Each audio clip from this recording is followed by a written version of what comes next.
This YouTube video is going to be the most detailed YouTube course you've ever seen in your life. And before you just trust me to give you all of this info, I'll give you my background. My name is Eddie Eisner. I'm 21 years old and I've been running YouTube channels for the past 5 years now. In that time frame, I've generated over $1 million on YouTube. Now this channel that I'm showing on screen in the past 90 days alone has made $4,500. But what you might have not realized about this channel is that it is inactive. Here's another inactive channel in the last 28 days making $635. In the last 90 days made over $2,000. And although that doesn't seem like a lot, I haven't uploaded in over a year. So this is making $500 to $1,000 a month just paying for my food for the month. And keep in mind, these are just 2 of my inactive channels, not even showing my active ones. And just to show, I'm running a ton of active channels. I even have a channel I can show you where today I made over $1,000. As you can see, this is the latest day. If I do last 7 days, if I do last 28 days, this is the very latest day. If I press on settings, as you can see, this is USD, US dollar. I can press on it, press close. This is still here. This channel got monetized September 1st, and it's been doing between 50 to some days, $281, $213 here, but it did over $1,300 today because the channel just started blowing up.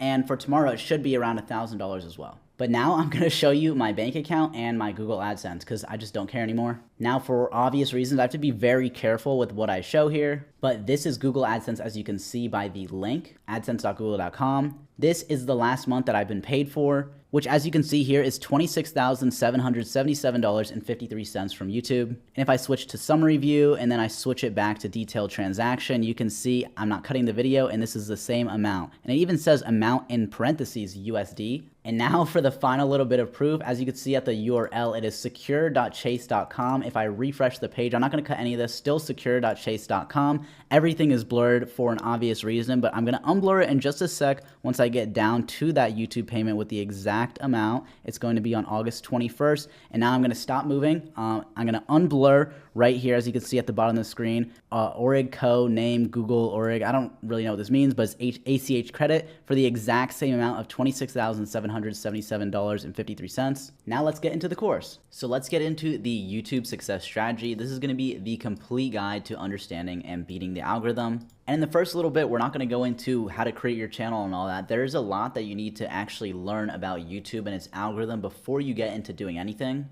Otherwise, you won't know why you're doing what you're doing. But trust me, you need to learn this, and a lot of people will not talk about this. The first thing you need to do is just in general understand how YouTube thinks. And what I mean is from a business perspective. What is YouTube as a company? How do they make money? Things of that nature. So the truth is, YouTube makes money primarily through ad revenue. Just when an ad is watched or when you watch an ad on YouTube, YouTube is getting money. So their goal is pretty simple. Have as many ads watched as possible to maximize revenue. And if we want to be even more specific, YouTube takes around 50% of every ad watched. And I'm sure you know some creators make millions of dollars, and there's like 1 million creators on YouTube. So through the millions, hundreds of millions of dollars in ad revenue given to every YouTuber, YouTube is actually making that same amount because they take 50% of all ads. So yeah, YouTube makes a lot of money. Because of this, the algorithm cannot be random. And you might say, well, why does this core truth that I've written here mean that the algorithm cannot be random? Well, once again, you have to think about this from a business perspective. YouTube, of course, has an algorithm. You can't deny that. But people like to think that it's random.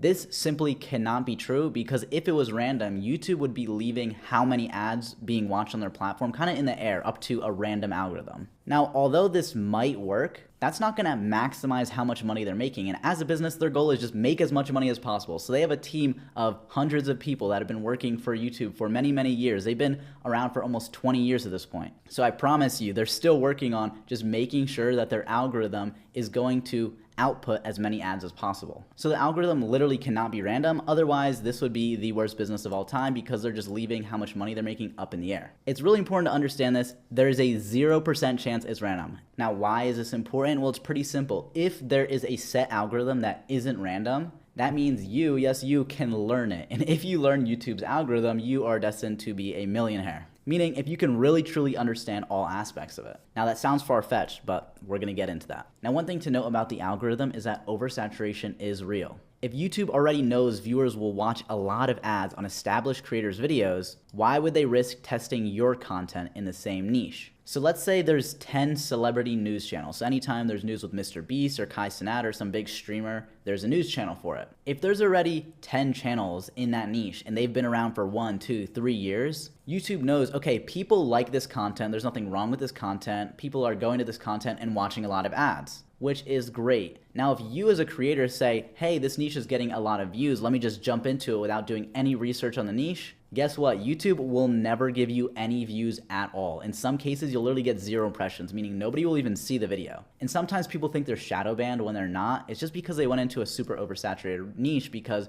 for example, in that niche, YouTube already has its 10 established creators who have been on the platform for so long that they know, okay, these creators are going to maximize how many ads are watched for this type of content. So if you come in and try celebrity news, that's just an example. I don't know if this is oversaturated, but in this specific example, now that you came in maybe a year, 2 years after all of these established creators got established, YouTube's not going to split test and be like, oh, we're going to take the viewers from these channels and give it to a random new channel when they already know that those established channels will maximize how much money they are making. Once again, think about this from a business perspective. Once again, like I said, since we know the algorithm exists and isn't random, we can learn it, which is what we're gonna do in this video. Now let's go over the YouTube push order, meaning how does YouTube push out videos into the algorithm? Like when you go on YouTube and you see a video, why do you have that video on your recommended? Now, a lot of people think there's a lot of different factors and it's a lot more simple than you might think, or at least it can be simply put, and I'll show you how to put it simply. Number 1, YouTube is going to look at your title. Number 2, YouTube will look at your thumbnail.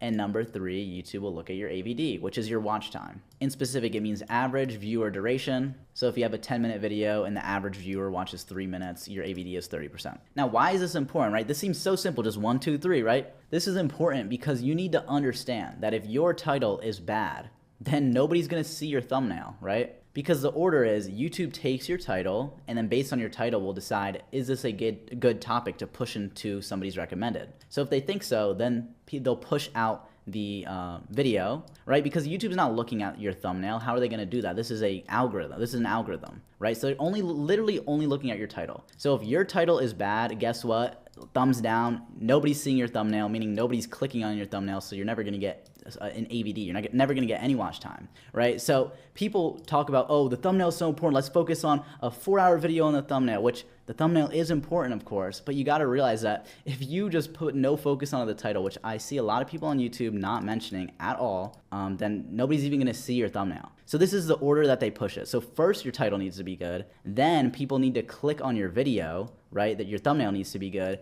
Then your AVD needs to be good for it to continue getting pushed.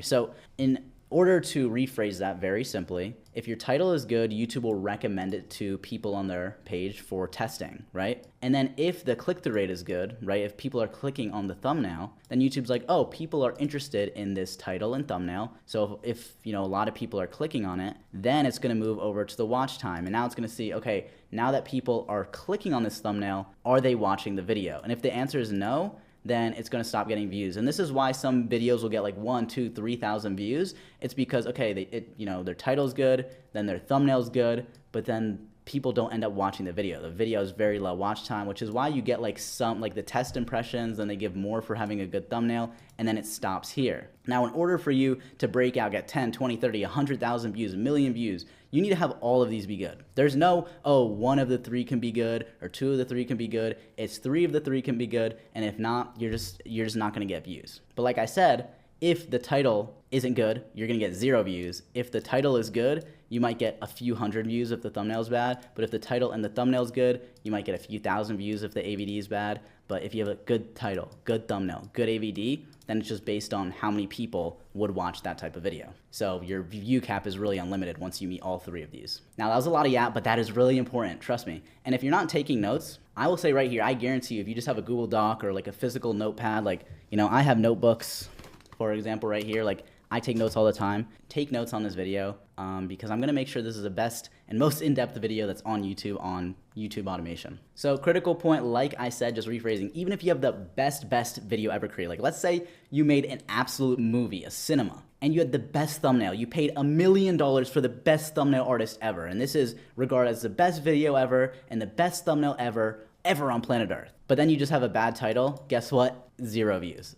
It's really that serious. So the title itself is actually the most important thing, right? Because if we go importance order, I put number 1 as the title, because if the title's not good, you're getting 0 views. So the title consists of 2 things, which is your video topic and how you word that video topic. So really, your title is pretty much your video topic. How you word it is, of course, important for sure. But, how can you come up with a title without a topic? So really, the title is split into 2 things. So there's actually 4 things here. And before the title would be video topic. But YouTube doesn't know your video topic by using their algorithm. They're just looking at your title, which is why I have this written here. But just keep in mind that this first thing is actually split up into 2 parts, your video topic and how you word that topic. So in order to rephrase that, the most important thing to get views on YouTube is going to be your video topic, not the title, right? Because the title is just how you word the topic. So that even comes before the title. And then the video topic, well, how do you get a video topic, right? It actually splits even further into your channel niche, which is the topic of your channel. Are you doing cooking? Are you doing gaming? Well, that type of thing. So how are you going to create a video topic? Like, how are you going to get a video topic to make a video on if you don't have a channel niche? So just in general on YouTube, the general rule is you don't want a channel where you have a cooking video here, a Call of Duty video here, a history video here. If you know anything about YouTube, which if you don't, this is why I'm saying this for those that don't, your channel, the generalized topics of all of your videos need to be in the same category. So if you're doing a history channel, you best believe all of your videos are going to be about history. So in general, the video topic comes from your channel niche. So this video topic splits as well. So if we were to really order this, the most important thing would be your channel niche. The second most important thing would be your video topic. The third most important thing would be how you word that topic, aka your title, then your thumbnail, then your AVD. And notice how people are always talking about thumbnail and how to increase your AVD when these are actually the least 2 important things. Now keep in mind, do not take that out of context. Like I said, everything has to be good to get views. So don't be like, okay, well, I'm going to prioritize making sure this is great. No, just people, I really wanted to make sure that you understand this because people just skip how important the channel niche is. Not everybody, but a lot of people do. And then people definitely skip the video topic and the video title and just skip straight to thumbnail. And it's like, you need to make sure all of those things, all of those 5 things are good. So like I said, your title, thumbnail, and AVD should all be good. A good title gives you impressions, but a bad thumbnail will stop those impressions from coming in, which impressions just means how many people will see your video on the recommended page. And then a good thumbnail with low AVD will stop YouTube from giving more impressions. So just saying, everything has to be good. Niche and sub-niche strategy. This is going to be the topic for the next portion. Now for the niche and sub-niche strategy. Your niche is going to lead to your video topic, which leads to your title, which leads to the thumbnail, then the AVD. Now, we just went over that, so let's go over understanding niche structure. Every single niche or channel on YouTube has 2 segments, the broad niche and the sub niche. So to put it simply, broad niche plus sub niche equals a channel niche. So the broad niche is going to be a generalized topic such as basketball, such as Call of Duty, such as cooking or history. And the sub niche is going to be the specific focus. For example, if we do basketball as the broad niche, the sub niche would be highlights. So your channel niche would be basketball highlights. And in this type of channel, yes, every single video you're going to post is only basketball highlights. You don't do basketball highlights, then basketball news, then basketball documentary. Every video on the channel would be basketball highlights. For Call of Duty, there's tons of, sub niches you could do. You could do like Call of Duty voice trolling, Call of Duty just gameplay, competitive gameplay, Call of Duty patch notes news. There's a ton of sub niches you could do inside of a broad niche. Inside of cooking, you could do cooking tutorials as your sub niche. Or it could just be cooking for fun. There's also a ton of sub-niches there. History could be a broad niche, and then the specific sub-niche is going to be, the world. So your channel niche will be world history. Or it could be United States history, or, whatever history. So keep in mind, any channel you see on YouTube will always have a broad niche and a sub-niche. First thing you should do is next time you're on YouTube, just challenge yourself. Try and figure out if you can understand what the broad niche is and what the sub-niche is. Because once you can do that, you're going to have a really easy time finding a niche in the future. We'll go over how that is important and how it ties in later as to finding a niche. But trust me, it's very important that you could just distinct between the broad niche and the sub niche of any channel you find. Now, a third term, the niche pool. What is the niche pool? Well, the niche pool is the total videos in a niche. So let's say we have basketball highlights as our specific channel niche where, as I just said, the broad niche is basketball, sub niche is highlights. So the channel niche is basketball highlights. So let's say we have the basketball highlights niche on YouTube. If 3 of these basketball highlights channels have 10 videos each, that means that there's 30 videos in the niche pool. So of course there's way more than 3 basketball highlights channels on YouTube, but this is just an example. So let's say there were exactly 3 basketball highlights channels on YouTube, and they each had 10 videos. Well, 10 times 3 is 30. So although yes, each channel might have 10 videos, in total there are 30 videos in the niche pool, and nobody talks about this. I've never seen anybody talk about this, so I had to make my own term for it. I don't think there's another term for it. So we're gonna use niche pool because, I don't know, it sounds cool. And like I said, correct me if I'm wrong, I've literally never seen anybody mention this, and this is insanely important, which is why it's crazy I've never seen anybody mention this. Maybe I'm accidentally like leaking stuff and people will be mad at me, but this is important. And as we go through, the niche stuff, you'll see why this is important. So this is pretty much just identifying what these 3 terms mean, because I'm gonna be using them a lot, in the coming little bit. So niche criteria, very important. Why is this very important? Because this is the criteria as to how you're gonna pick your niche when you choose a channel. So I have 2 main criteria, and those criteria are gonna be the channel age, and that's just gonna be less than 6 months old. So check the channel that you're looking at and check when their first upload was, not when the channel was created. I'll just show this channel for example. If we go to their videos and sort by oldest, you can see that this channel is 4 months old. Now, if this said 6 months, that actually means it's over 6 months old. So this should say 5 months ago or less than that. So 5, 4, 3, 2, 1 month ago, or a few weeks ago, or a few days ago. Now, a lot of people will tell you to look at the channel age. So if you go to like more, for example, it tells you that this channel was created on February 26, 2022. So this channel was created almost 4 years ago at this point, but their first video is actually 4 months old. So we just use an age channel. But yeah, so this channel would work because it's less than 6 months old, and that's just criteria number 1. Now, when I say this channel would work, I don't mean this is a good niche. I just mean it meets criteria number 1. Because just a spoiler, this channel does not meet the criteria of being a good niche at this point because of the other criteria that's going to limit it. But it passes criteria number 1. So the channel age is going to matter a lot. So I kind of have a little chart here. You can, if you find something in the middle of this or in the middle of this, you can guess, but this is a generalized guide. I just put 5 different stamps here. So if you find a channel that's, 5 months old, so it says 5 months ago, it's possible, but it's not optimal, right? If you find a channel that's 3 months ago, 3 months old as their first video, that's like pretty average. 2 months is good.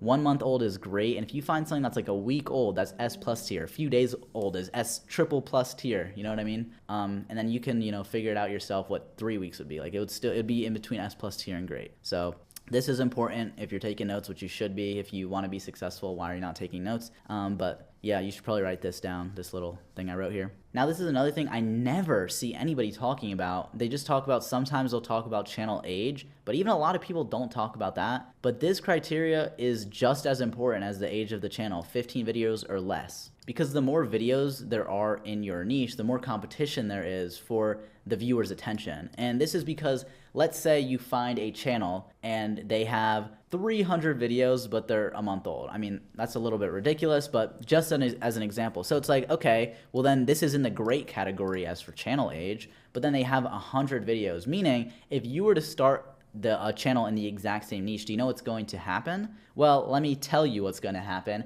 A viewer that's interested in this content, right? YouTube has an algorithm to know what a viewer wants to watch, of course, but that's not very relevant. What's important is that the viewer that wants to watch this type of content, I'll just use, let's say NBA highlights again, basketball highlights. If a new channel comes out and has 100 videos in a month. So yeah, they're in the great category for channel age, but if they have 100 videos and then you go and upload your first video, for example, well, guess what? People that are interested in basketball highlights have 100 videos that they could get recommended before yours, which, because, 1 month old isn't enough data for YouTube to say a channel's established and not allow any new channels to be created. But now the problem is a viewer will have the option to see either one of his 100 videos of the, your channel competitor or your one video. So there's a 1 in 101 chance that your video will be recommended, assuming like it's the exact same quality as your competitors, which isn't great. And with 15 videos or less, that is completely fine, because let's say a niche has 10 million viewers. If there's only like 15 videos to watch and then you put a 16th video out, you're fine.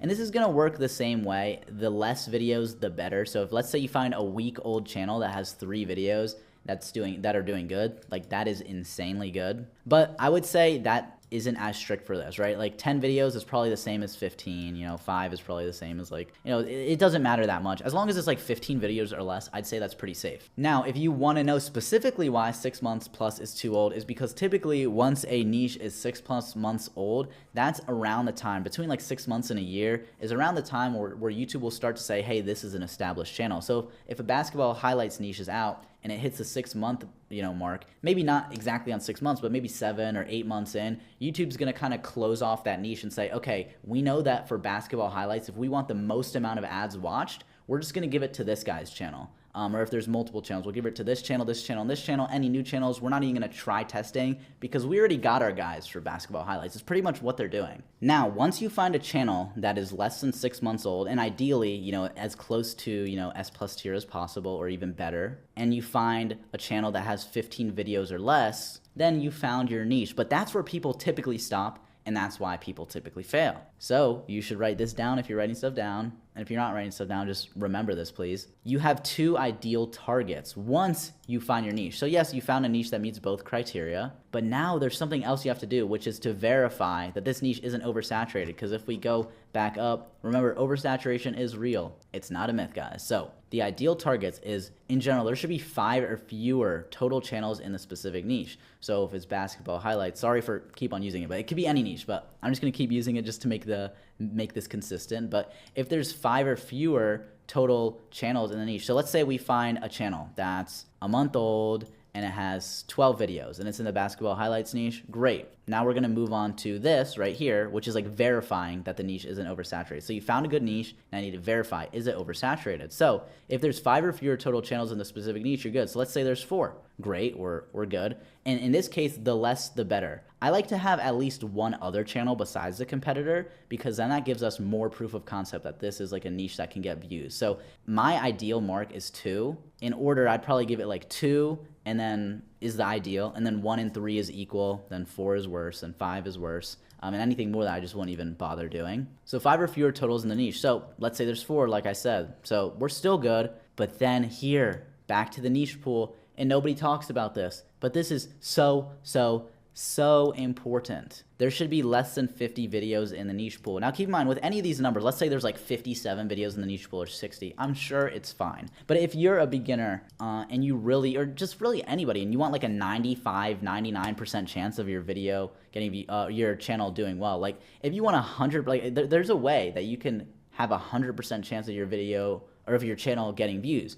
Let's say you find a week-old channel that has 5 videos and there's 2 channels, and in total there's like 20 videos in the niche pool. The odds of you not blowing up is like, I'm being so serious, is actually just 0%. So, but that's like unrealistic to find something so great. Although it's happened to me before, but keep in mind, I've been doing this for 5 years.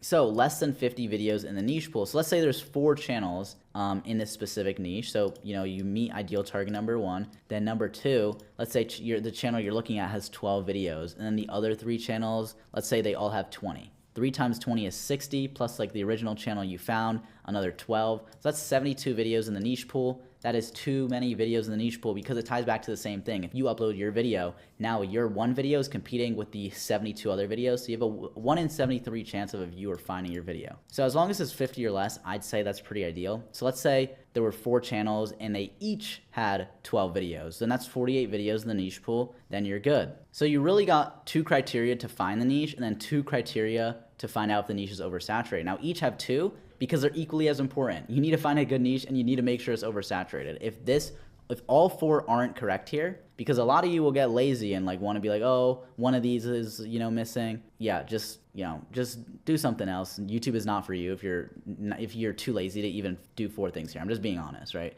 This is a business. People make millions of dollars a month doing this. I've made multiple 6 figures in a month before doing this. So please just listen to my advice. I'm doing this, I'm giving you guys, some free advice here. So just not to be harsh, but honestly, if you're too lazy, then business just is not for you, or just do a different business. Now, common mistakes to avoid. Now, if you guys don't know, I actually run a mentorship, but wait, I am not gonna sell you guys that mentorship. Right now, like, I have too many students, so I don't publicly advertise it. So genuinely, that might sound like BS, but I'm not trying to promote it. I've been teaching this for over a year privately. So with teaching the amount of people that I've taught, I've gathered the common mistakes list, which is actually really good for you because now I know how to teach people this a little bit better. So common mistakes to avoid. The most common mistake I see is people will look for niches until they get bored. So they'll spend 3-4 days, maybe an hour a day, and then they'll be like, I found 5 niches that almost meet this. Like, they'll find something that meets the niche criteria, but then, there's 100 videos in the niche pool, or, they'll find 2 of the 4 here or 1 of the 4 here even sometimes. So the most common mistake is people will look for 4 hours, write down these niches, which you shouldn't even be writing down niches if they don't meet this criteria. And the reason for this is because then you'll have a big list. Let's say like you do 4 days, an hour a day, and you end up having 7 niches to look through. But none of them meet all 4 of these criteria here. What's going to end up happening is you're just going to have a list of mediocre niches, and then these people end up getting bored of niche research, and they realize, I want to put 4 hours in 4 days and become a millionaire, because I'll be honest, they're just a little bit delusional that they don't realize that it takes work to build a business. Like, you really want to be your own boss, work on your own hours, work from wherever you want, and make up to 6-7 figures a month, and you want to do it in 4 hours. I don't know. I think it's a little bit delusional, but whatever. But the problem is, going back to this, is they end up picking the best mediocre niche. Because, right, you have a list of 7 mediocre niches, and then they'll go through the 7, and then they'll get this dopamine rush, like, oh, this one of the 7 is the best of the 7, so I'm going to go into it. And then they totally fail, and they're like, why did I fail? I had a huge dopamine rush that I chose the best on my list when they made a list of mediocre niches. That's genuinely the most common mistake. This sounds so dumb, but I promise you, I've taught all of this stuff that I'm showing you guys here, and maybe a little bit less because I've learned what needs to be put in here, what doesn't need to be taught, and this is actually just the most common mistake that I see. So this just leaves you with the best of the mediocre niches, which is just not ideal at all, right? We want a 90+% chance of your niche doing good. That's always ideal, 90 plus. The second you do this, you're getting, like,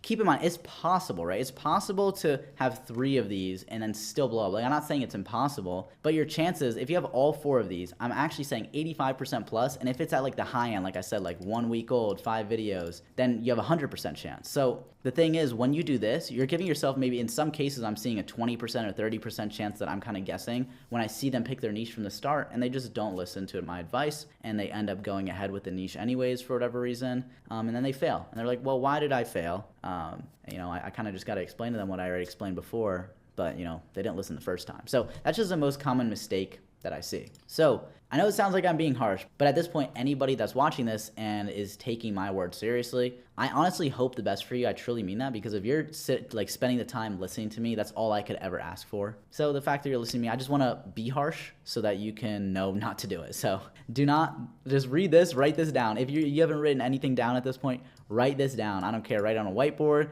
This is the most common mistake on why people fail on YouTube. I promise you 1,000%, 1,000,000% that this is the most common mistake. So what should you do instead to avoid this, mistake? You should be looking at niches every day, no matter what. You shouldn't skip a day, 7 days a week. I'm not telling you have to spend 10 hours a day, but you should spend between 1 and 3 hours every single day. Ideally, if you can, split it up maybe morning, evening, night, because if you have different sessions, there's like a higher chance of something popping out that wouldn't have popped out if you did it just like 3 hours in one session. But you should be looking for niches 7 days a week, and you should never, ever, ever get into a niche until you find a niche that meets all 4 of these criteria. So you shouldn't be writing down these mediocre niches. You should be waiting until a niche comes to you. So instead of being like, oh, I need to find a niche, okay, this is the best niche, it should just be like, okay, I'm going to sit here and have like the mental dedication that's like, if you can't find a niche for 50 days, then you're not going to start a channel for 50 days. And although that's a little bit exaggerated because it doesn't take that long to find a niche, but it can definitely take like up to a month to find a great niche. So people don't realize that some people will go watch this video and they'll go to YouTube and they'll find a niche in their first 5 minutes. if they just get lucky by finding a niche like that. Or some people will take 30 days and anything in between. But you got to realize that. And you got to have that mental fortitude that I'm not just, okay, I'm just gonna look for niches, and then once I'm bored of niche, like looking at niches, I'm gonna pick the best mediocre niche I have. No, just only wait until you shouldn't have a niche list. You should just wait until you find a niche that has all these criteria and then immediately jump into it. And that goes into the next common mistake, the second most common mistake, which is people will find a good niche. And I've actually seen this happen. This happened just a few weeks ago. I had somebody find a good niche that met all of these criteria here. The channel was 2 weeks old. The channel that they found had 3 videos. There was only like one other guy in the niche doing it. I think there was less than 10 videos in the niche pool. There was 2 channels, which means that this was S+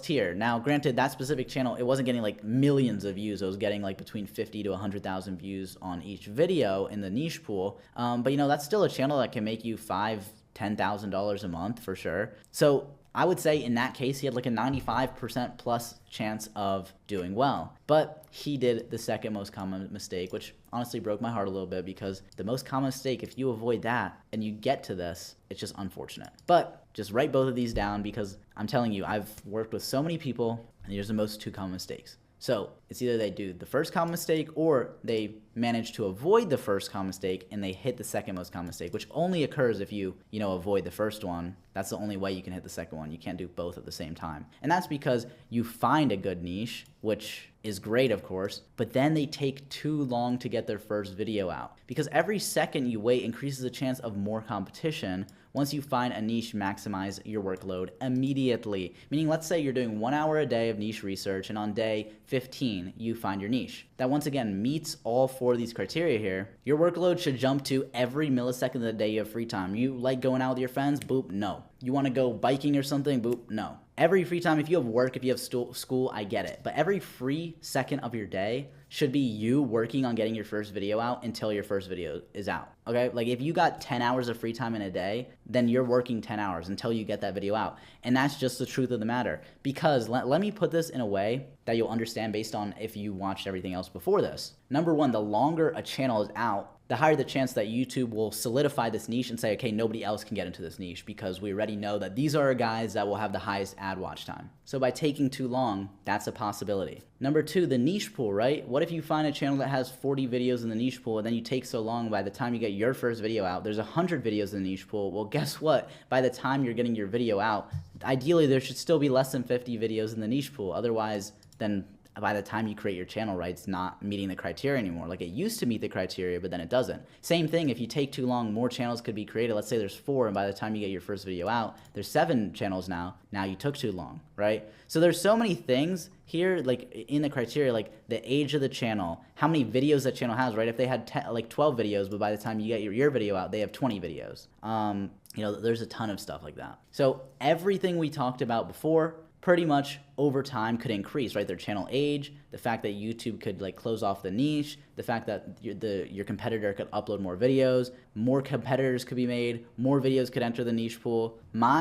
Every time I find a niche, I always have the first video out, no matter how difficult the niche is, within 48 hours of me finding that niche, always. And that's like the long end. Sometimes I'll get a video out within 24 hours. And I mean, granted, I have more experience, so I know how to get videos out quickly, but it's like ideally, even as a complete beginner, you need to get the first video out within 72 hours. Like the second you find that good niche, I'm not even joking, write this down. Set a timer on your phone or somewhere, a 72-hour timer, and if you don't have your video out, you're like, I don't know what to tell you, man. Like, you just don't want it bad enough. So if you can find out if you want it bad enough, the second you find the niche, set a timer, and it's like if your video is not out in 72 hours, you just don't want it bad enough. It's that simple. And somebody else will take your spot in that niche, and then they'll be making, the 10, 20K a month. Now, what if you find a channel that, meets the channel age and has, 15 videos or less, but there's more than 5 channels, or there's more than 50 videos in the niche pool? Well, because these are targets and they're not necessarily like criteria, I know I labeled it as that when I was speaking earlier,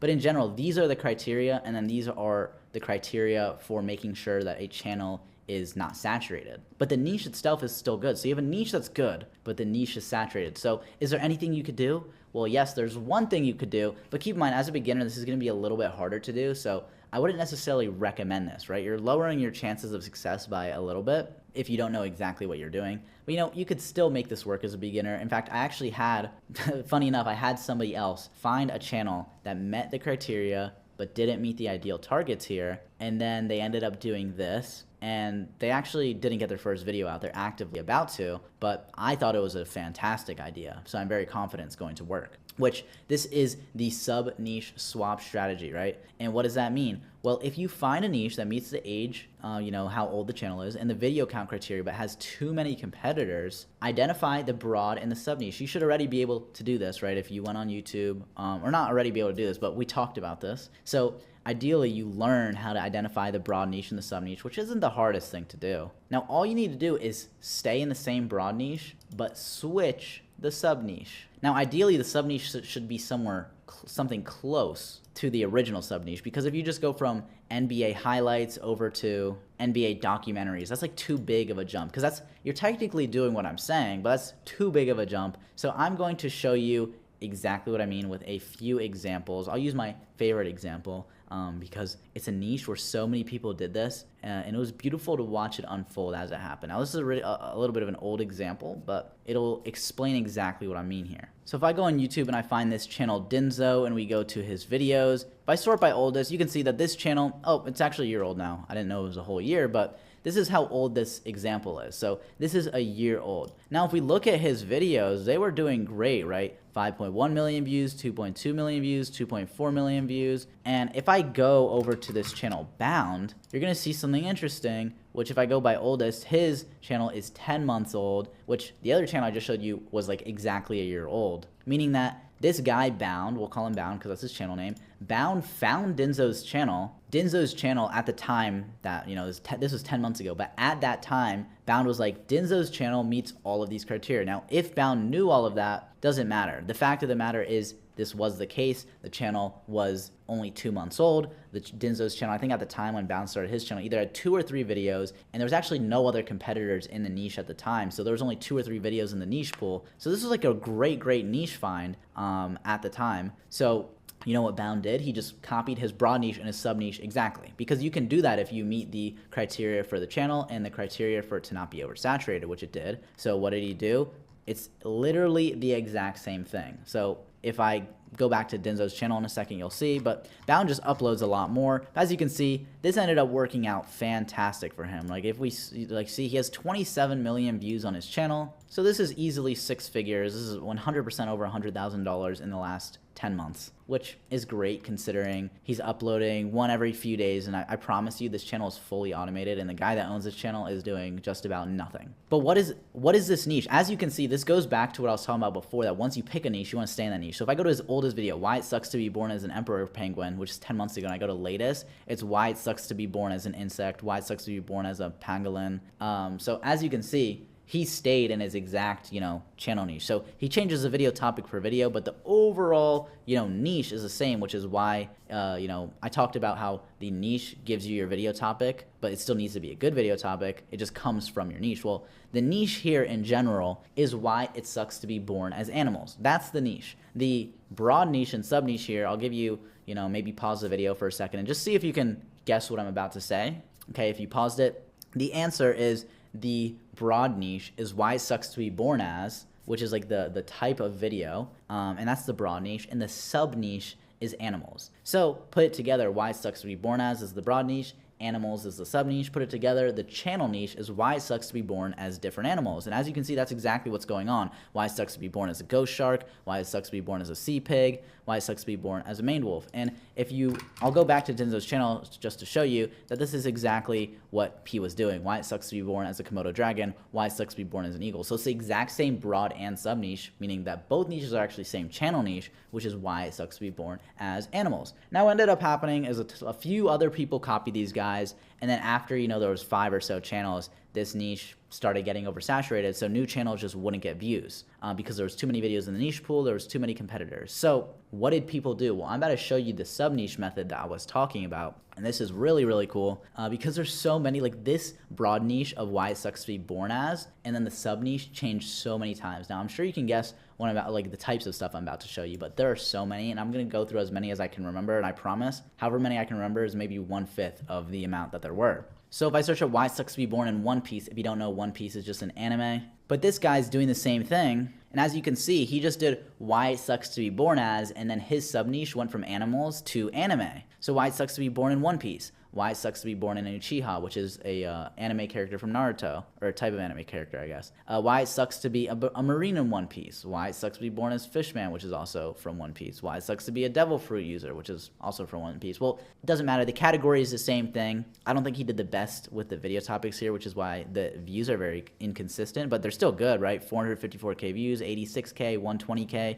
Like 33K was considered a bad video for him at the time. And as you can see, this guy did Why It Sucks to Be Born as a Sane, which is the same type of video. It's the same broad niche of Why It Sucks to Be Born As, and the sub niche is anime. And this guy got 1.4 million views on his video. Now, if we do Why It Sucks to Be Born as a Dinosaur, we got two guys here in this same sub niche, because each sub niche, you know, has its own different criteria for literally everything, right? It's its own channel. But it resets the criteria for if the channel is oversaturated, because now it's in a different sub niche. It's technically a different channel niche, even though it's the same broad niche, but the sub niche is different, so it's a different channel niche. So now the niche pool is reset, and now the amount of channels is reset. So this guy, the Neanderthal, did Why It Sucks to Be Born as a T-Rex. I don't know why he did a video 9 months ago and 8 months ago, and then just decided not to upload for 7 months. This is a little weird. Probably some in real life situation happened to him, is my guess. But look, 2.3 million views and 1 million views. Now, if I go back to the search, once again, we had somebody else copy that. Because in each of these sub niches, people copy each other. So each sub niche ends up having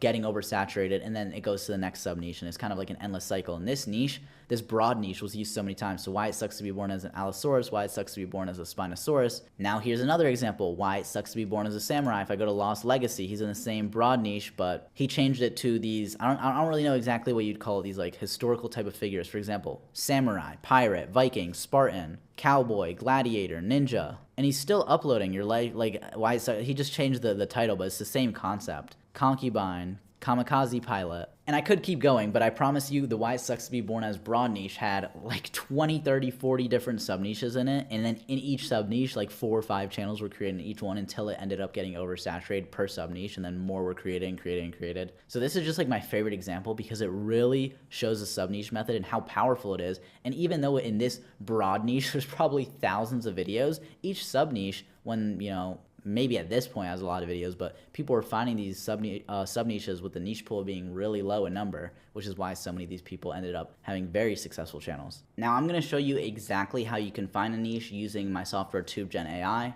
because yes, you can go on YouTube and look for niches manually. Good luck with that. But I personally just use my niche finder. Now there's a few different niche finders. There's like 2 or 3 online, but what makes a niche finder great isn't the filters, because all of them have a ton of filters. What makes it great is the database, because, you know, you have to get YouTube's data. And ours, we have the largest database of YouTube channels on here, just on the internet. So you might say I'm biased, but I'm just going by the facts. We got the largest database, so we have the most channels, and then you just filter them. You can find like literally whatever you want. Like this is just random stuff without even filters. And there's already a channel here. This channel has 7 videos. It's a month old, and you know, you got 23K, 14K, 26K. The recent videos didn't do super great, but just an example, like this just popped up on the niche finder on our random assortment, like, which is just the homepage of it. So I'm just going to quickly go over what you can do with this niche finder. And if you do use TubeGen, if you press this video here, there's a like 10-minute tutorial on how to use it as well. There's a few things you can do. If you want to, you can sort by sleep channels, which is just like really long videos people sleep to,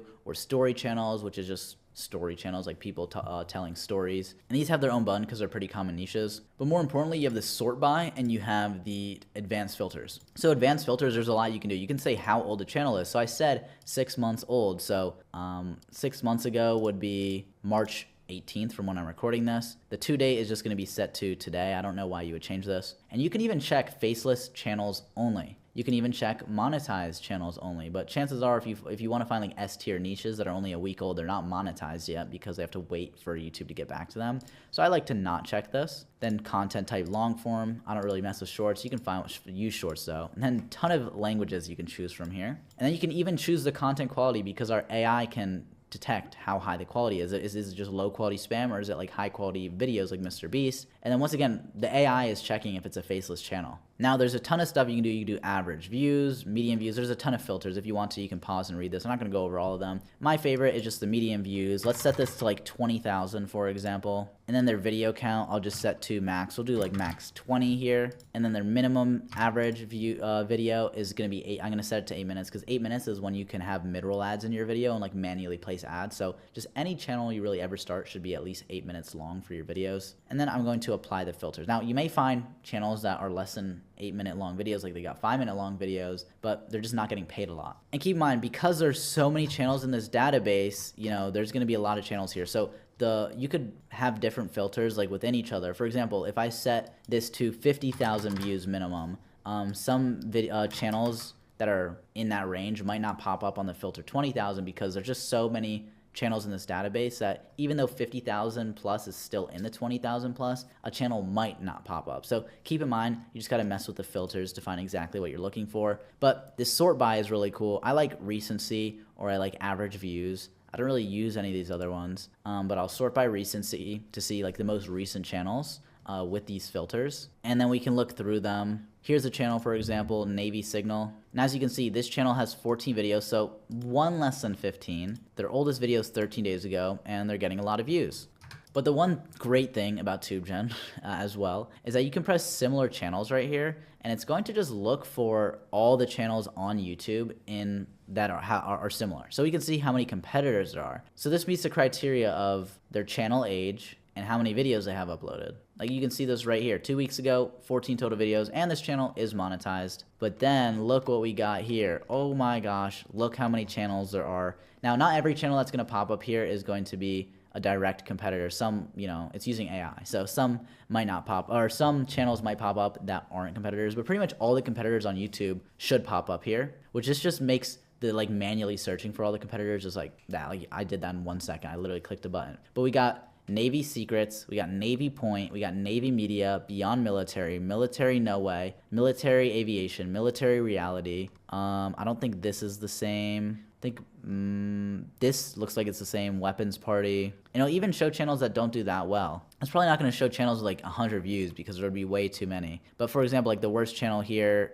is getting, looks like this one, 33,000. But either way, there's for sure more than 5 channels in this niche. It looks like, I mean, it's not like there's a lot more than 5. If we actually count, I think there's like 6 or so. So that alone isn't good. But the bigger problem here is how many videos are here. So total videos, 14. Total videos, 194. Is this channel like banned or something? Yeah, this channel was banned for some reason. So we won't count this guy, but 14 videos here, 19 videos here. This one channel alone has 115 videos. This channel alone has 108 videos. This channel has 28 videos. This channel has 20 videos. So in total, in this niche pool, there is hundreds of videos, a lot more than 50, I'll tell you that much. And there's more than 5 channel competitors. So that means we have a good niche, right? But we don't have, you know, the criteria for, is it saturated? Which in this case it is. With TubeGen, because we can do the similar channels, you can find out if the channel is saturated instantly, right? Because it tells you right here, you know, the video count, how many channels there are. So you can find out very quickly without having to do any research, and you just look at their videos here. So in 5 seconds, we were able to tell that this channel is oversaturated. So what do we do here? Well, we have 2 options. Either,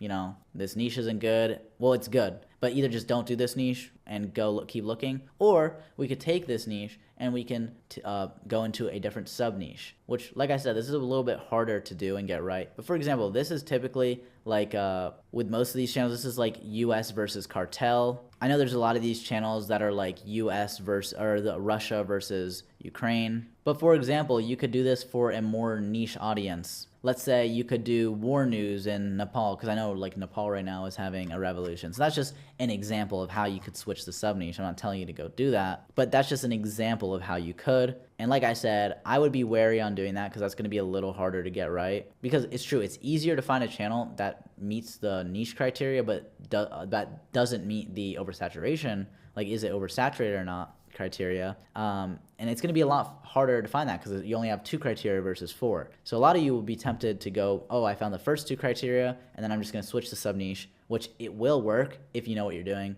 just keep in mind, if you don't really know what you're doing, I probably wouldn't recommend it. But do whatever you want, because it can work if you have an idea what you're doing. Even if it's your first channel, if you kind of watch this whole video, maybe you'll learn enough to where you can confidently do that. But let's go back to the search here. And pretty much I'm just gonna go through all of these filters, mess around until I find a niche, and I'll cut back. So going through, I even switched the language here, and I started looking at like German channels. I just look at whatever, because at this point I've created channels that aren't even in English. Now, as a beginner, I would not recommend doing this, but this is just a niche that I found right here that look good. It is 2 months old. It has exactly 15 videos, it's monetized. And if we go and press on similar channels here, similar channels do pop up, but if you actually go through these, none of them are exactly the same as this one. So like I said, channels will come up that are like that the AI detects as to be kind of similar, but nothing is exactly like this channel. So if we look at this channel, it's like this German sleep channel, which they're not getting that many views, right? But the RPM on these videos are insanely high because you have 2.5 hour long videos here. So even if it gets 4,000 views, this video with 4,000 views might make $100 just because it's so long. And we're gonna go over how to understand how like many views videos should have, because I didn't include that in the criteria. A lot of people include that in the criteria, but I didn't for a reason. And once we get further into this course, you'll learn what exactly is important for understanding like how much of channels actually making. Now my goal here is I'm gonna find 3 total niches, and I'm actually gonna go and start 3 channels throughout this course. So I'm gonna find one niche that is, this niche is completely done with AI. So this is gonna be like, I can use TubeGen to write the scripts, voiceovers and everything. So I'm gonna show you exactly me making the video and how easy it is to make an AI channel like this. So I'll show that. I'm gonna show one animation channel that's used with AI. And then I'm gonna find one niche that is using half AI and half hiring people. So a niche where I'm going to hire an editor, for example, maybe a thumbnail artist too, but then you're actually working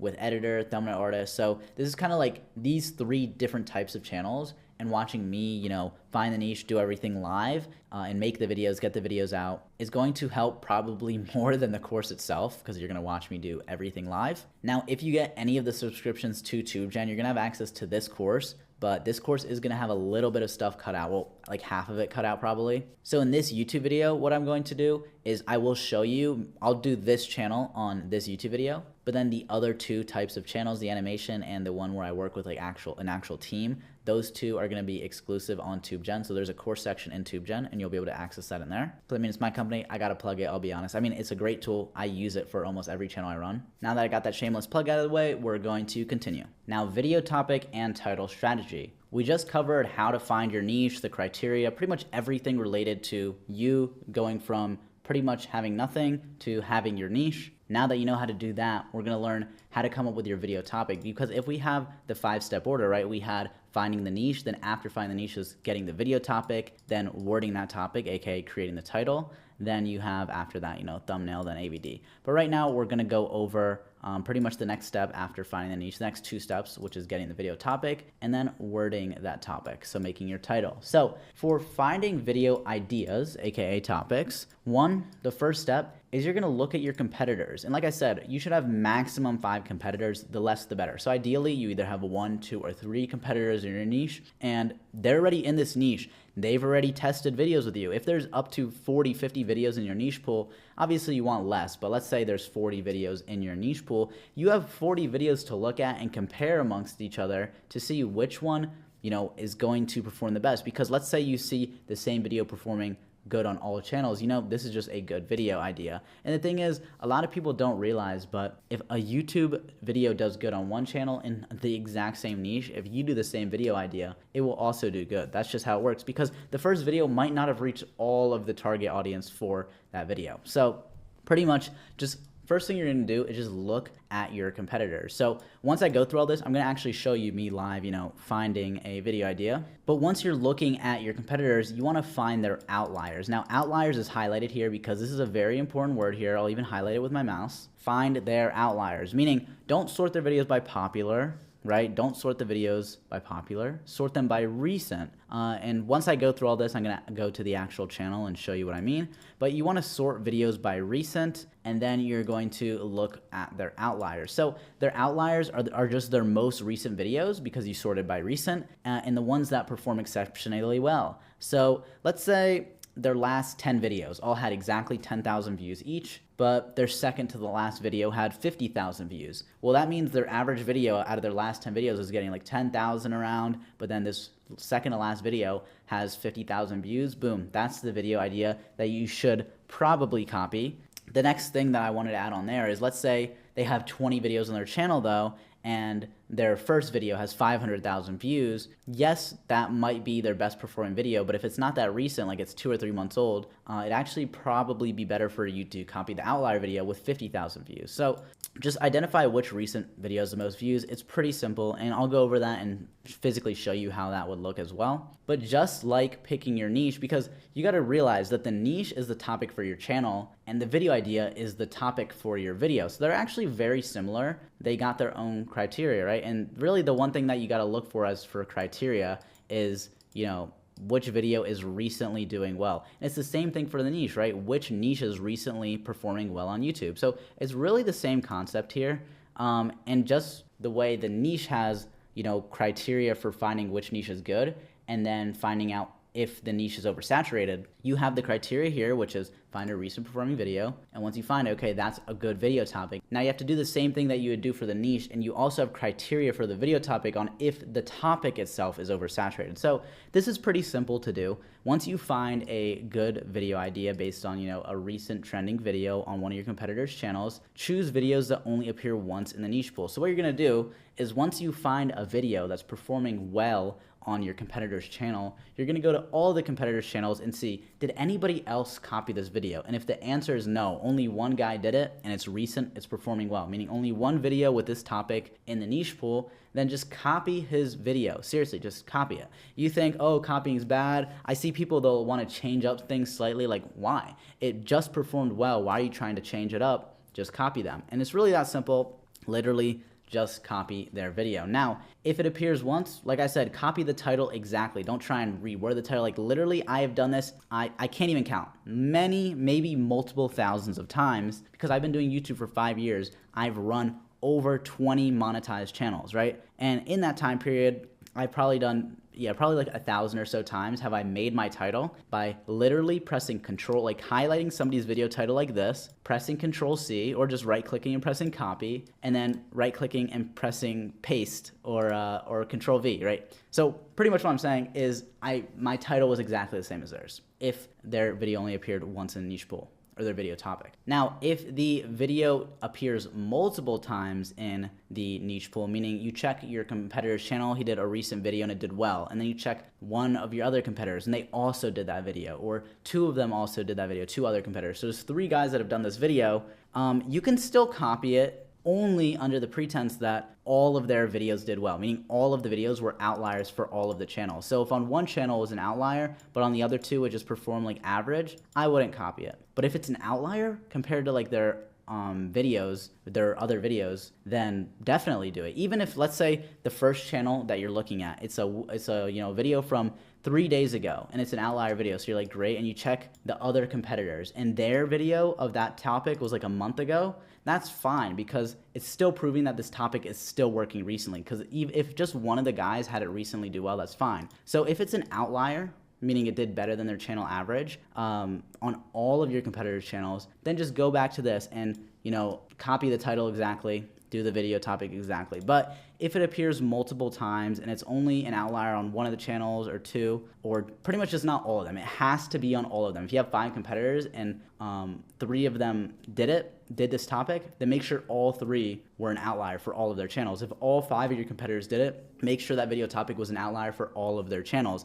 because you need to make sure that this topic is still working and it works on every channel. To put it more simply, now that I'm speaking this out loud, just make sure that when you find an outlier video, that it's an outlier video on every single channel you find, which means if it's only an outlier, meaning if only one person, one of your competitors did this video topic, if it's an outlier for them, that's 1 for 1, that's 100%. If 2 of your competitors did it, that's 2 for 2 has to be an outlier for you to copy it exactly, that's still 100%. So if 100% of your competitors that did a video topic had that topic be an outlier video, then copy the video title exactly. If not, and it only, let's say 2 guys did it and it was an outlier for one, and for the other one it was not an outlier, what you want to do is do the same thing that you would do with your niche, like the sub niche swap strategy. You just do this for the topic, which is the topic swap strategy, whatever you want to call it here. But I'm just saying, it's like the same thing. You want to take the same topic and just adjust it slightly. For example, if we go back to my old example of the niche of why it sucks to be born as blank as a broad niche, and the sub niche was anime,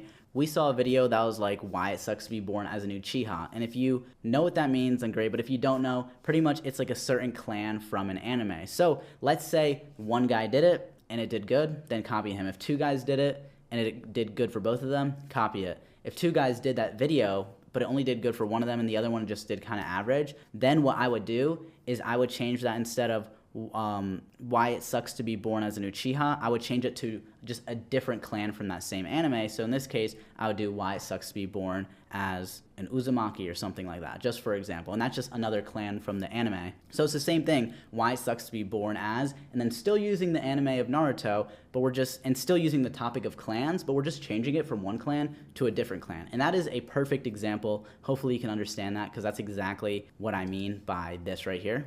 And sorry if this is a lot of yap, I just want to make sure I'm explaining this that anybody watching this can understand. And the title strategy, copy your competitors' titles exactly. Yes, 1-to-1. This is in parentheses for a reason. And I know this sounds almost contradictory, right? You're going to say, but you said the title is super important. It is. It's even more important than your thumbnail and your AVD, because the title is what's going to push your video into the algorithm, right? That's how YouTube's going to identify what video topic, what niche you're in, for example. So, but the thing is, if your competitor already used that title and it did good, then copy it. And even if you're doing the same thing where you're switching the topic, like I just mentioned, just copy the title exactly. And in this case, instead of Uchiha, I would just delete the word Uchiha and put Uzumaki or whatever other clan I was talking about. But every other wording in the title would be exactly the same. So do whatever you can to make every single letter in your title, the length, everything, the same as the competitor's video that you're copying 1-to-1 or that you're switching the topic for. And try and make it as close as possible with that topic switch. Now, some people might think that this is easy, and to be honest, if you really just follow the strategy, it's not that complicated. However, people will then be like, okay, well, I figured out how to do the first video, maybe how to do the first 2 videos, but then what do I do after that? How do I keep coming up with ideas? And the thing is, if you're thinking like that, you're already doing this wrong. And it's not your fault, because I didn't explain this part yet, but the truth of the matter is that you should not be coming up with multiple video ideas in advance, or at least that far in advance. You should always be going on trends. Trends is how YouTube runs, even if it doesn't feel like a trending topic. If it's just a trending topic on YouTube itself, like that's just what's getting a lot of views at the moment, even if it's not literally like a trend outside of YouTube. That's just how YouTube runs. That's how you get views always. So in order to keep up with trends, you just got to come up with one video idea, meaning don't plan multiple video ideas in advance. You upload your first video, and if your first video does well, then create different variations of that topic. If the video performed exceptionally well, literally just do a part 2. Like if I did why it sucks to be born as an Uchiha, and that was my first video, and it popped off like 500,000 views, my second video, 1000%, is why it sucks to be born as an Uchiha part 2. And then if that does good, I'll do part 3. And I will literally do that 20 parts in a row if it keeps getting views. I mean, that's unlikely. It will probably be like a 3, 4, 5 times maybe. And then once it starts like dying down a little bit, that's when I would switch the topic. And from there, the first thing I would do is then I would just change the topic slightly. So I would change it from Uchiha to a different clan, such as Uzumaki. And then if Uzumaki does good, I will just do that. Then I'll do a part 2. Just keep doing it. If it only does good on the part 1 and then part 2 already kind of doesn't do as good as part 1, then I'll just change the topic to a different clan. And I'll just keep on doing that. And by the time you do that enough times, if you don't know what to do for your next videos, once you kind of didn't like the same topic over and over, then you switch the topic as many times as you could and did that over and over. By the time you've done that, it's probably going to be a month, maybe 2 months into your channel, as to where you can just go back and reset the cycle to the beginning of this and just look at your competitors, copy them, and do that. Because of this strategy, you will have infinite content because your competitors are just doing the work for you. And in this case,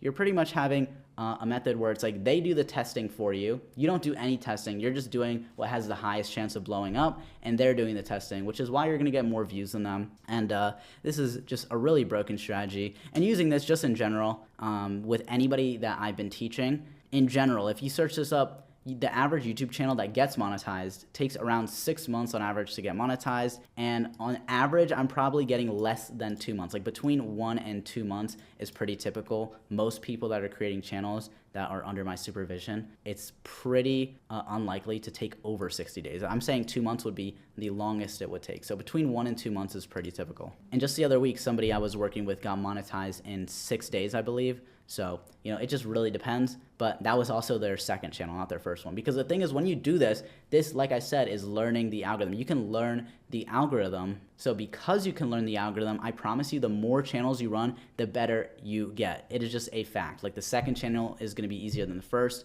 and the third is going to be easier. It just gets easier and easier and easier. And at this point, it's like, for me, this is just, it's like second nature at this point, honestly, because I've done this so many times. So now we have this channel. This channel is in German, so it's going to be a little bit harder to overview. Keep in mind, if you access a TubeGen course, I have 2 other niches that are in completely different types of niches, so you have more examples to work with.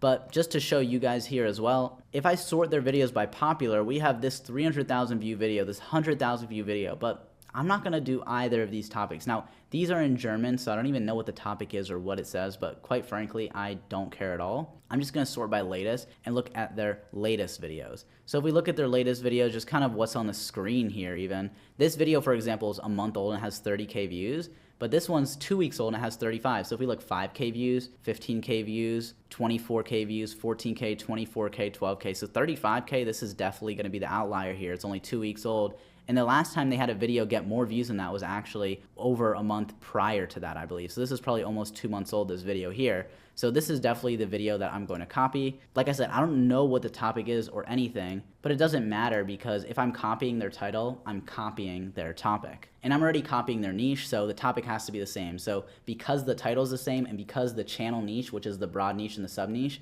is exactly the same, I have the channel niche is the same, I have the title is the same. So if both are the same, I just copy this title onto this same channel niche that I'm going to create, then the topic must be the same. Because how could I be in the same exact broad and sub niche and have the same title as him and it's not in the same niche? So in this case, I don't even really need to know what this says in English, and truthfully, I don't care. I'm not even going to translate it. I don't care. And sorry to break it to you, this just proves a passion. I'm not going to, if I'm really big on like football or something, I'm not making a football channel and looking for a football niche because of that. This is how I run this, and I mean, if you're not a fan of doing things like this, that's up to you, but I view this strictly business. I mean, this is just a business. I'm providing entertainment for people in exchange for income, so I'm not doing this out of passion to do what I love to do. Otherwise, I promise you, every channel I would be running would not be the channel that I am running, because honestly, I'll be honest, none of the channels I run really interest me besides like 1 or 2. But yeah, that's how I came up with the video title. Sorry. You see how simple that was? I literally just went to his channel, and this is the only guy in the niche. So in other cases, if there were other creators, you would just check if anybody else did this video topic, which would be a little bit easier. This was in English because not everybody's going to title it exactly the same. So thankfully, in this case, I only have 1 channel to look at. But if there were multiple, you just look at multiple and see if they had the same video topic uploaded. Now we went over the niche finding, we went over the topic finding, the wording of the title. So the next thing in the chain is thumbnails. So let's go over that. So thumbnail mastery, and the reason I write mastery is because you got to master this. And the thumbnail, I'll be honest, out of everything, this is for sure the most complicated thing to get right. And keep in mind, yes, I say this is the 4th most important thing because it's the second to last thing that YouTube takes in mind when pushing out views to your video. But keep in mind, everything of the 5 has to be good. So it's not really the 4th most important. That's just how I word it. This is just the 4th in order as to what YouTube uses to push out your video. And you need to meet all 5 stages in order to get pushed out. So you need to know how to do this just like everything else. And this is probably the most important thing that you should watch. And that's because this is definitely the most complicated. And this is where I see a lot of people just not understanding what to do ever. The most important rule, you should be able to guess your thumbnail from the title and vice versa. They must work together. A lot of people seem to think they have their title and then their thumbnail is just their title, meaning they just have a thumbnail and then they put the title on as text on their screen. And a lot of people don't realize that when somebody's clicking on your video, a good portion of that click-through rate, meaning the way it works, right, is that you get impressions. That's every time you get a video on your recommended, you're giving that person an impression. Yeah, it's against your will. An impression is against your will. If YouTube recommends you a video, you give them an impression. So if people click on the video now, then you're giving them a click. And let's say 100 people get a video on their recommended page and 10 people that see that on the recommended page click on it, then their click-through rate is 10%. So pretty simple way to think about that. And the way it works, a lot of people don't realize how much the title influences if somebody presses on a video. A lot of people don't realize that. They say it's just the thumbnail. But part of like your thumbnail, because we're now in the section where we're talking about getting a click on your video, is part of the title. Now, we already created our titles, but what we need to do is make a thumbnail based on that title that works very well. So really, this says you need to be able to guess the thumbnail from the title and vice versa, but it just vice versa is just the technical. You should be able to guess both. But now that you have your title, you should be able to guess what the thumbnail should look like based on the title. Now, in most cases, you can probably copy your competitor, but in a lot of cases, your competitors might not have the best thumbnail. So the thumbnail is definitely something we can change up and make better. I do this a lot. I don't really copy thumbnails that often. It depends on the channel. Like if my competitors have great thumbnails and they're already doing everything I'm about to show you here perfectly, then I'm just gonna copy them and just make it, you know, a little bit different so I'm not literally stealing their thumbnail. I'm gonna recreate it is what I mean. But the reason I say vice versa is because for you, you should be able to guess what the thumbnail should look like based on the title. Of course, once you master all of these rules, but the reason it says vice versa, and this is important, is because the viewer must be able to guess what the title is by looking at the thumbnail. So the first thing that a viewer sees is your thumbnail. And this is kind of the order, right? They have a bunch of videos on their recommended, and then we talked about how the recommended page is pretty much one big thumbnail. Let's say my thumbnail's at the bottom right? We got this big recommended page, and my thumbnail's at the bottom right here. Let's actually just like open up Paint to make this a little bit more clear. So you got, you know, here's the YouTube logo, and then we got, you know, video 1, video 2, video 3. I know I'm a great artist. You don't got to comment on it, guys. I already know. But here are 6 videos. This is I can make this a little better. But these are all thumbnails, right? You know, maybe one is Mr. Beast's video or something. So we got the title. We got the title for all of these. So this is pretty much what the viewer is going to see. Now, if they're on their you know, suggested videos, it'd be on the sidebar next to a video. But if it's browse features, it's gonna look like this. But just think of it the same way because it works the same way. But this is what they're gonna see. They're gonna see the thumbnail first, and then let's say this is all on YouTube. So this is what I'm saying. This whole section here that I'm crossing out, just think of it as one big thumbnail, and your section of this big thumbnail needs to stand out the most. So let's say this is my thumbnail here. I'm gonna use, you know, bright colors and white and whatnot. We'll talk about this in a second to catch the attention. So if I were to just like zoom out here, the first one that's gonna catch your attention is gonna be this one because there's some colors in it. So this is one big thumbnail, and then the viewer's eye points to right here. So they see the thumbnail. The thumbnail is literally just to catch their eye to make them read the title. That's all you're doing here. So to make this simple, you're catching their eye, and we're gonna go over how you do that first, but I'm just going over so you understand how somebody clicking on a video works and the psychology behind it. They're going to see this as one big thumbnail, then your section of the thumbnail, which is, you know, your video thumbnail, needs to catch their eye. Because you gotta keep in mind, you're competing against every other section here. The human eye, the viewer's eye, can go anywhere. So you're not just competing against your competitors, you're competing against literally every video on YouTube because you don't know what's gonna be on somebody's recommended page, which is why you need to master your thumbnail. So you need to catch their eye, and chances are maybe 2 thumbnails or 3 thumbnails catch their eye. But then that's when it goes based on which video they click based on the title, right? You don't go on YouTube. You know, when you go on YouTube, do you really go and just the first thumbnail you see you press on? Like, I really doubt it. You probably see a few. So you see it, and then that makes them read the title. Now, you're going to have a significantly higher click-through rate if this right here, your thumbnail, if they can guess what the title is before they read it. So somebody that's very, very good at thumbnails, and I'm sure you could have guessed, is Mr. Beast, because he's going to apply everything I am about to tell you. And you're gonna, like, I want you to go to Mr. Beast's channel after, you know, this section of the course or after you complete the course and kind of just look through his thumbnails, and you'll see what I mean. You'll see it differently. Like, if you don't know much about thumbnails or you don't know everything, then, you know, you might just see these and be like, okay, cool. But you know, if you go back after you learn thumbnails, you're going to see his thumbnails very differently. So I'll just give you an example. This video right here, survive 100 days in prison, win $500,000. Now, let's just hypothetically pretend that this title wasn't here, right? If this title wasn't here and you just had the thumbnail of Mr. Beast against the wall where it says day 94 with this cop tasing him, when you look at that, your brain is going to, in the back of your head, you're not even going to think about it, but you're just going to look at it and you're like, okay, Mr. Beast is spending 100 days in jail, right? So survive 100 days in jail. That's like, if I had no title here, I guarantee you, I would guess it's survive 100 days in prison. And then I would assume that there's some sort of prize after, because that's just what Mr. Beast does. It's like, as you see, he always does prizes. But in general, that's not the main premise of his title. The main premise is just survive 100 days in prison, or surviving 100 days in prison. That's probably what I would guess if there was no prize, that it's surviving 100 days in prison. So he did a great job here making a thumbnail where I can guess the title before I even look at it. So if this were on my homepage and it caught my eye, I would look at this, and then my brain in the back of my head would already be like, okay, surviving 100 days in prison. And then you read the title and it's like, okay, this is exactly what I thought it was. And that just gives you the instinct to press on the video. That is really just how it works. If you don't believe me, then, you know, I don't care.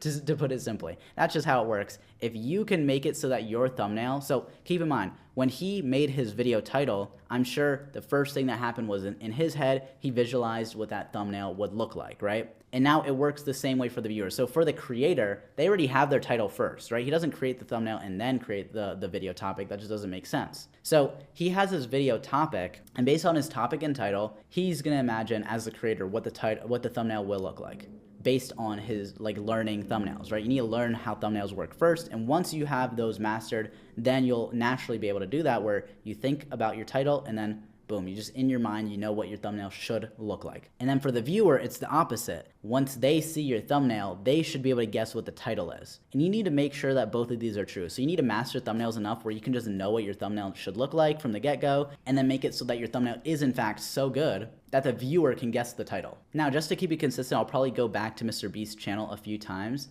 because he has some great examples of pretty much everything I want to talk about. Now, I do keep in mind, of course, his isn't a faceless channel, but everything really does apply the same. I promise you, I can make an IRL thumbnail, a faceless thumbnail, whatever it is, and using the principles I know, it'll work for all of them. Now, the first key thumbnail rule is going to be text. Now, text in your thumbnail is bad. Like I said, you shouldn't be rephrasing your title in the thumbnail. That's what the title's for. You don't need the title in the thumbnail and in the title. That just doesn't make sense. Now, if having text in your title is going to help you guess what the title is, then that's good. Now, most thumbnails don't need text in it, but going back to Mr. Beast, for example, you have right here, day 94, and this, because of this, I can guess that his title is going to be talking about surviving 100 days. Like, because of the text here, it allows you to guess that he's saying surviving 100 days. Now, if this text weren't here and it was just a guy tasing him against a wall, maybe I would think it's something about who can survive the longest getting tased or something. I'm not really sure, to be honest, because that's what I'm saying. If that text wasn't there,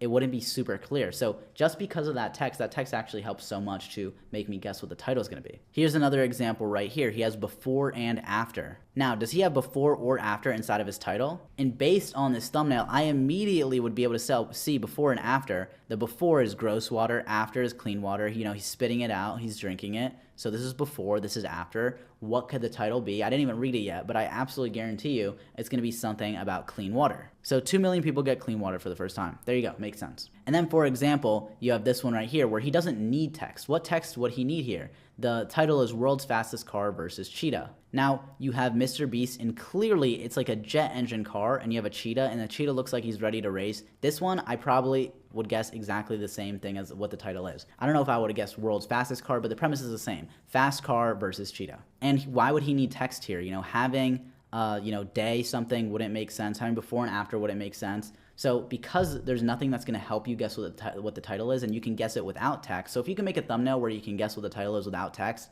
do that. But in a case where you're doing like survive 100 days or something that's like before and after, by putting before and after, that helps you understand. And by putting day 94, that helps you understand. And in this video, for example, he doesn't need text to help you understand what the title is, so he doesn't put text. And really, if you just look at any of his thumbnails here, the thumbnail isn't rephrasing the title. The thumbnail and the title work together. It's like if this thumbnail right here doesn't make you click on the video, maybe the title would, and they work together. They're two separate things that work together to make somebody click on the video. You need to understand that. So although text is bad, like I said, you can use it if it's going to help people guess what the title is without rephrasing the title. For example, by using before and after, but his title did not have that in it. Now, if you do have text, you want maximum 1 to 3 words or none at all. We go back to Mr. Beast's page and let's try and find a title that has more than 3 words of text. So day 29, because it's like with a number, I'm just going to say this is 1 word. Day 94, this is 1 word. Before, after, this is 2 words. You got 2 words here, 2 words here, 1 word here, 1 word here, 1 word here. And I'm just going to keep scrolling and scrolling.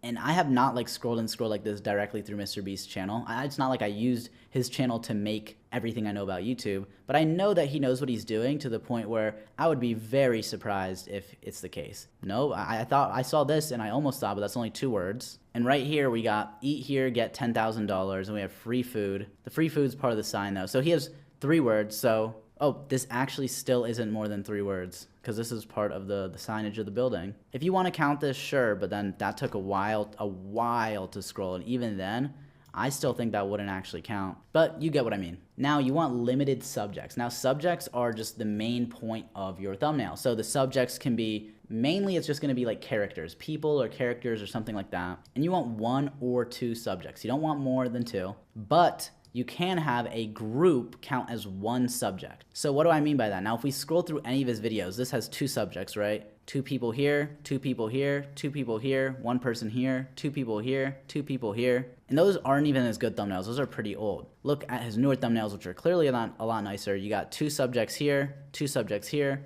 1 subject here, 2 subjects here, 1 subject here, 2 subjects here, 2 here, 2 here, 2 here, 1 here, 1 here. And now you might see this, oh, but there's 100 subjects here. And no, you actually only have 2 subjects here. Because if you look, groups can count as 1 subject if uniform, meaning if they're all dressed the same, they look the same, then it can count as 1 subject. Because how else can you represent a group? Now here's a channel, for example, that one of my students is running. And here's another example. What if a modern destroyer fought at Midway? This video has 800,000 views. And as you can see, there are 2 subjects. But you might say, oh, there's a bunch of these subjects. And I actually helped him create this thumbnail. And really, this is not the case. All of these planes are exactly the same.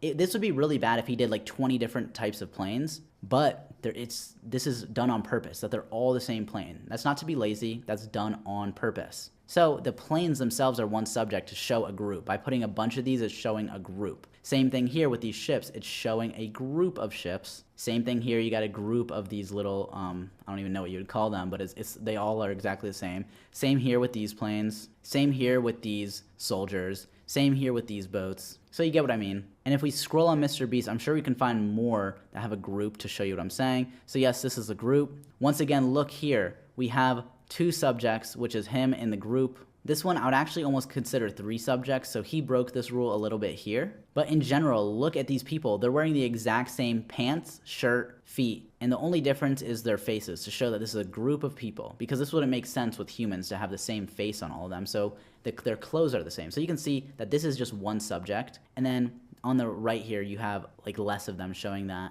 they're slowly fading away. So here he actually has 3 subjects. Here he has 2 subjects, him and the mummy. But here, once again, 2 subjects because this group of people, they're all wearing the clothes. So I'm just going to highlight, subjects where they are groups to show you what I mean. Right here, a group subject in the background. Here we got another 3 subjects. 1, 2, 3. But either way, he's using the group thing I'm talking about. In general, like I say, I always say use 1 or 2 subjects. Here we got the group as well. Here's a group of houses. Here's a group as well. And I'm going to be honest, I think the reason that Mr. Beast sometimes has 3 subjects is just because he has to put his face in every thumbnail. So for example, there's 2 main subjects here, and then he just puts his face so that it's a Mr. Beast video. So in general, I feel like that's why he's breaking the rule, but for anybody watching this, just in general, always have 1 or 2 subjects, and a subject can be a group. Now take up space. Make sure nothing is cut off. All subjects should be as large as possible, because remember, most people are viewing on their phone, right?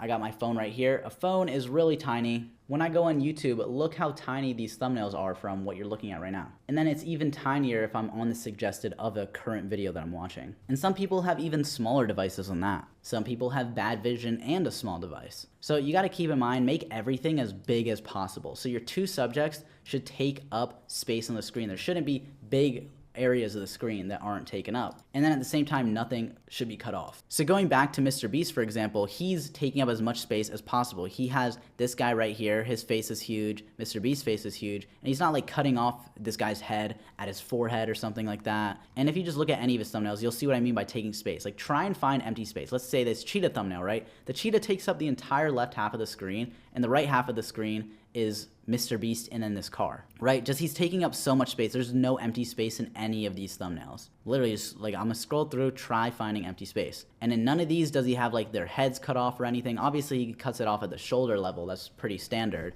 But just in general, he has no free space in really any of these thumbnails. This one, he has a little bit of free space, but this makes sense honestly for this video. But in general, he takes up as much space as possible as he should. Like for example, this thumbnail is really great. I really like this thumbnail a lot actually. This $1 versus $100 million car. And he's taking up space perfectly. You know, it's cut off right at the top of like a little bit of space right above his head. It's cut off right under his shoulders. And then he has, you know, these taking up as much space as possible. So that's really important as well. And the thing is, if we make this really tiny, like we zoom out, the thing is, like, even from out here, you can see because this is what it's like on mobile. You can see exactly what just about all of his thumbnails are. And I guarantee you that he does this. Like Mr. Beast is doing what I'm showing you right now, making them really small, making sure he can see everything, or people on his team, whichever. Now, although these three are very important, this is going to be extremely important. And it's hard to be like, oh, one of these is more important than the other because they're all just so important. You really got to understand all of these. And this is the color strategy, which is just use color wheel opposites. So if you have one subject, you need two colors in your thumbnail, right? Because you have the subject plus the other colors, the background. If you have two subjects, you should have three colors because you have the two subjects colors and then the background. And then the thing is right here, it says that a subject can be text.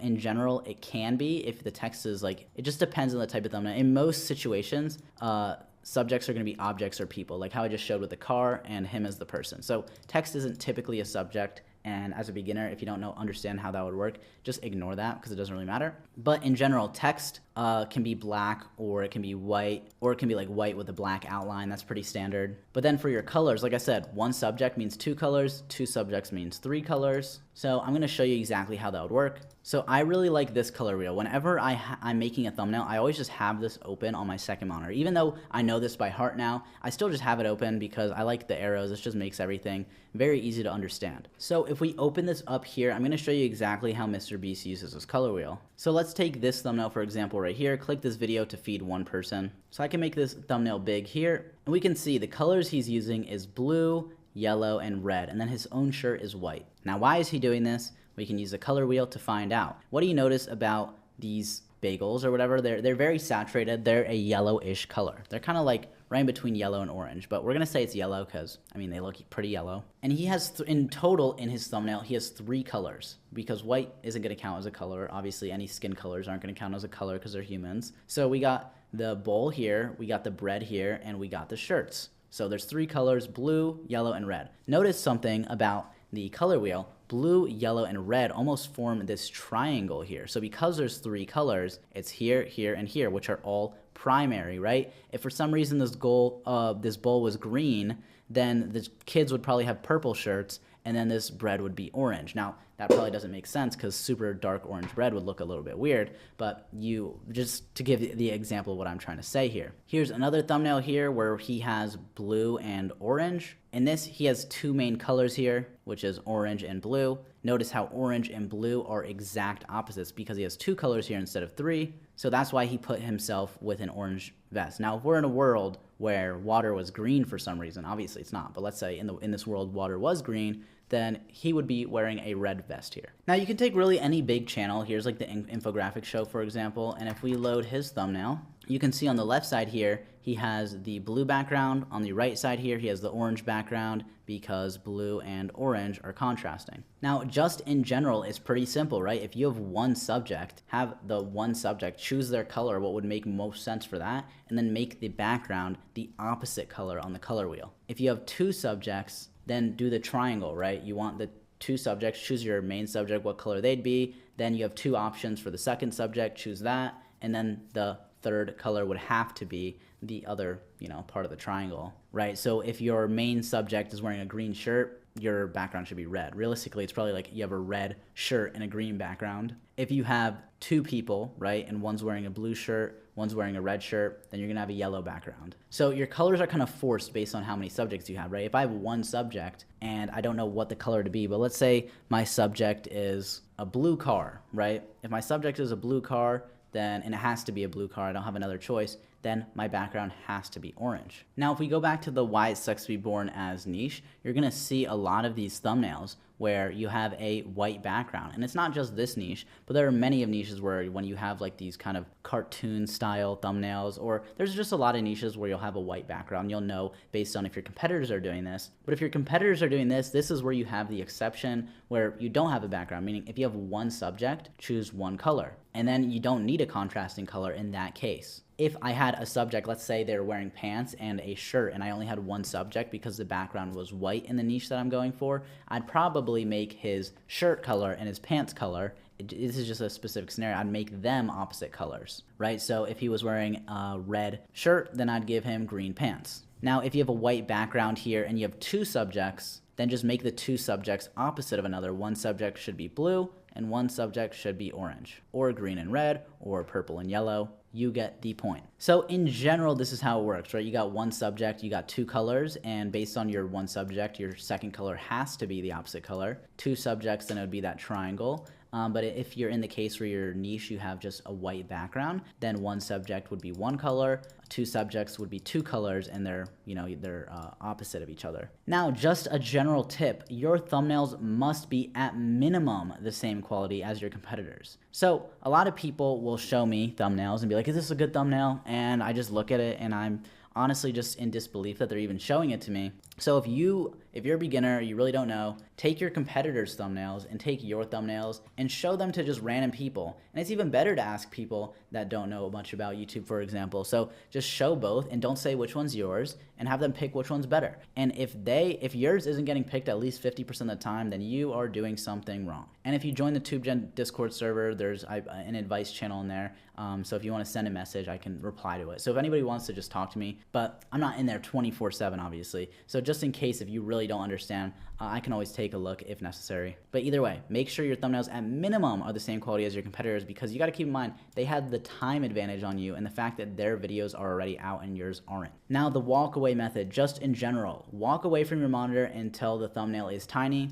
Can you still clearly understand everything and guess the title from your thumbnail? If not, that is not good. Or another way is you could just zoom out really far like I showed before.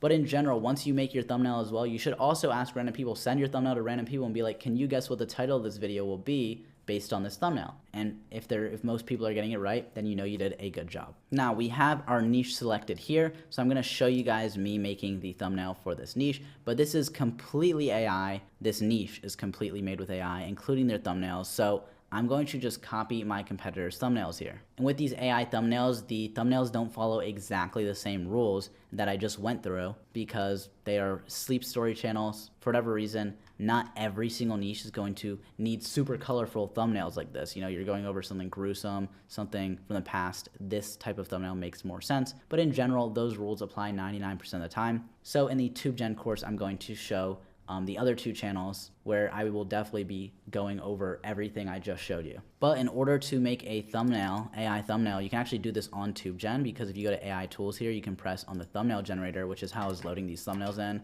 We can paste this, press this load button. Now we have the thumbnail. You can press analyze and it's going to pretty much use AI to create a description for you. So now we got the image description here, and then we can generate the thumbnail. So I definitely don't want to generate exactly the same exact thing. So we're going to look and see what we can do to change this up. I literally just changed the skull from right to left, and now we're going to generate this thumbnail. And here's the thumbnail that it spat out. As you can see, this is like in the exact same style here. However, this isn't taking up enough space, so I'm gonna go back and fix up the prompt to make sure that this is taking up enough space. So I'm adding in show the doctor from the shoulders up, have him take up most of the right side of the thumbnail, and then while the skull on the left, then I'm just adding up shoulders up as well, have him take up most of the left side of the thumbnail. So there we go, this did exactly what I wanted to, and it fixed up the thumbnail. So this looks great now. We zoom out, we can see what's going on.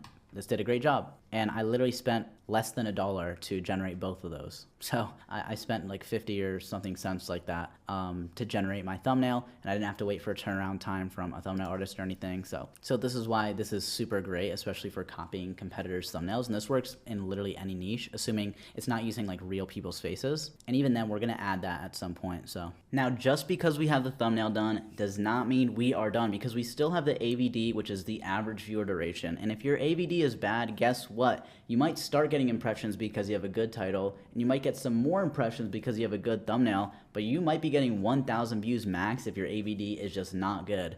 So I'm gonna go over how to make your AVD good. I'm gonna go over the target AVD that I've seen perform well. So just in general, if you have an 8-minute video, an 8-minute, by the way, is the minimum I would recommend making your long form videos. And the reason for this is because once you hit that 8-minute mark, you're going to get mid-roll ads in your video. So if your video is literally 7 minutes and 59 seconds versus you have the exact same video, just 1 second longer, and it's 8 minutes, here is the difference. On the 7-minute 59-second video, YouTube is gonna place an ad, I believe, just at the start of your video, maybe at the end of your video, but there's gonna be like one ad, I believe it is the way it works, 1 or 2 ads in the video. To be honest, I'm not even completely sure exactly how many ads are placed because I never do any content underneath 8 minutes. I just know that you do not have the customizability to put ads wherever you want. And this is a big problem because your RPM is going to be significantly different the second you can manually place ads. And if you want to, you can place 100 ads in your video. Just keep in mind when you place ads, it has, I believe, between a 20 and 40% chance of being played. So if you have, let's say, 100 ads in your video, then between 20 and 40 ads will play. Obviously, you shouldn't have 100 ads in your video, but that's just an example. So with an 8-minute video, a good AVD is 45%. Like, you should be aiming for 45% minimum on your videos. Now, keep in mind, just in general, when you first start your channel, this is your first video, second, third video, it is pretty normal to see like 5% less than this-ish because it can go up over time. Now, it's a brand new channel. YouTube's trying to find your audience. So if this is a little bit lower on your first few videos, that is pretty normal, actually. But this is the target once like you're already getting impressions. Like if you got impressions on your first 2 videos, it's like your third video or so after getting impressions should already start to meet these goals. So for 8 minutes, it's like you should be getting 45% minimum on your videos, and that's the goal. If you're getting under 45%, obviously if it's like 44, it's fine. But this is the goal, it's 45%. It's like when I press that upload button, I want to see the minimum as 45%.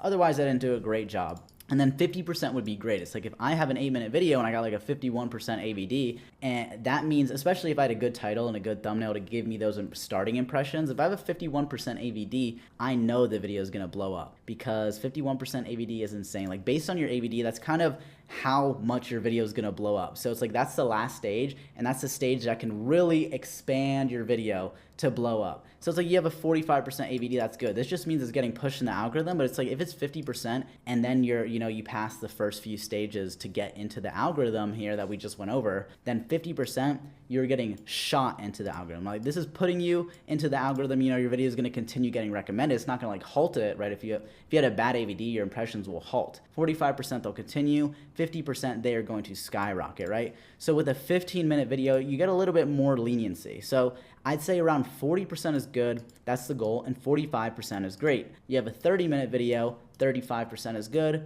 40% is great. You have an hour-long video, 30% is good, 35% on an hour-long video is pretty great. If you have a 2-hour-long video, 25% is good, 30% is great. Now, if you want to figure out the in-between, like you got a 12-minute video, just go in between this. Like this is very simple. You got a 20-minute video, 22-minute video, go in between these two. So I have these here. If you want to write this down or you want to screenshot this, this is a pretty good reference.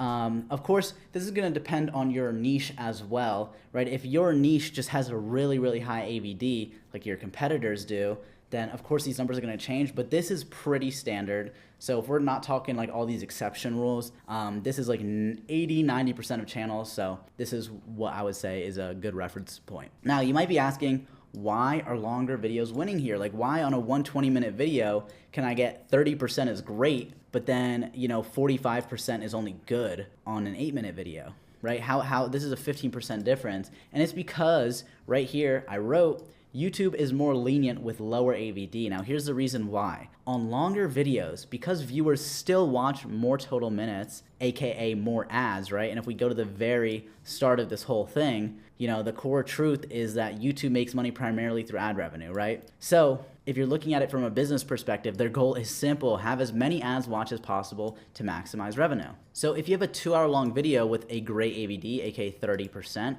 that means 36 minutes were watched, which is going to be 5 to 15 ads viewed. Now, I typically do an ad every minute 30 or 2 minutes, depending on the niche when I manually place it, like 0 minutes, 2 minutes, 4 minutes, for example. So for me, 36 minutes would be 18 ads, which would be somewhere between 6 and 8 ads watched. I just wrote 5 to 15 here as a generalized amount. But if YouTube is seeing, okay, the average viewer, not because, right, if somebody watched the whole video, like they're watching a lot of ads, but if the average viewer is watching 6, 7, or 8 ads without even clicking on a different video, because you got to realize once somebody's done with the video, let's say it's a shorter video and they watch 2 ads and they finish the whole video, there's only 2 ads in the whole video, they watch that full video, and then between them finishing that video and going to the next video, there's a very high chance that the user is going to click off because that they're done. They feel like they're done with the content. Maybe they want to click off. So then YouTube's just losing that viewer. So by keeping them on a video that's longer, they're essentially, rather than having them go to one video, then go to another, then have them risk losing that viewer between going from the first video to the second video, right? If you have,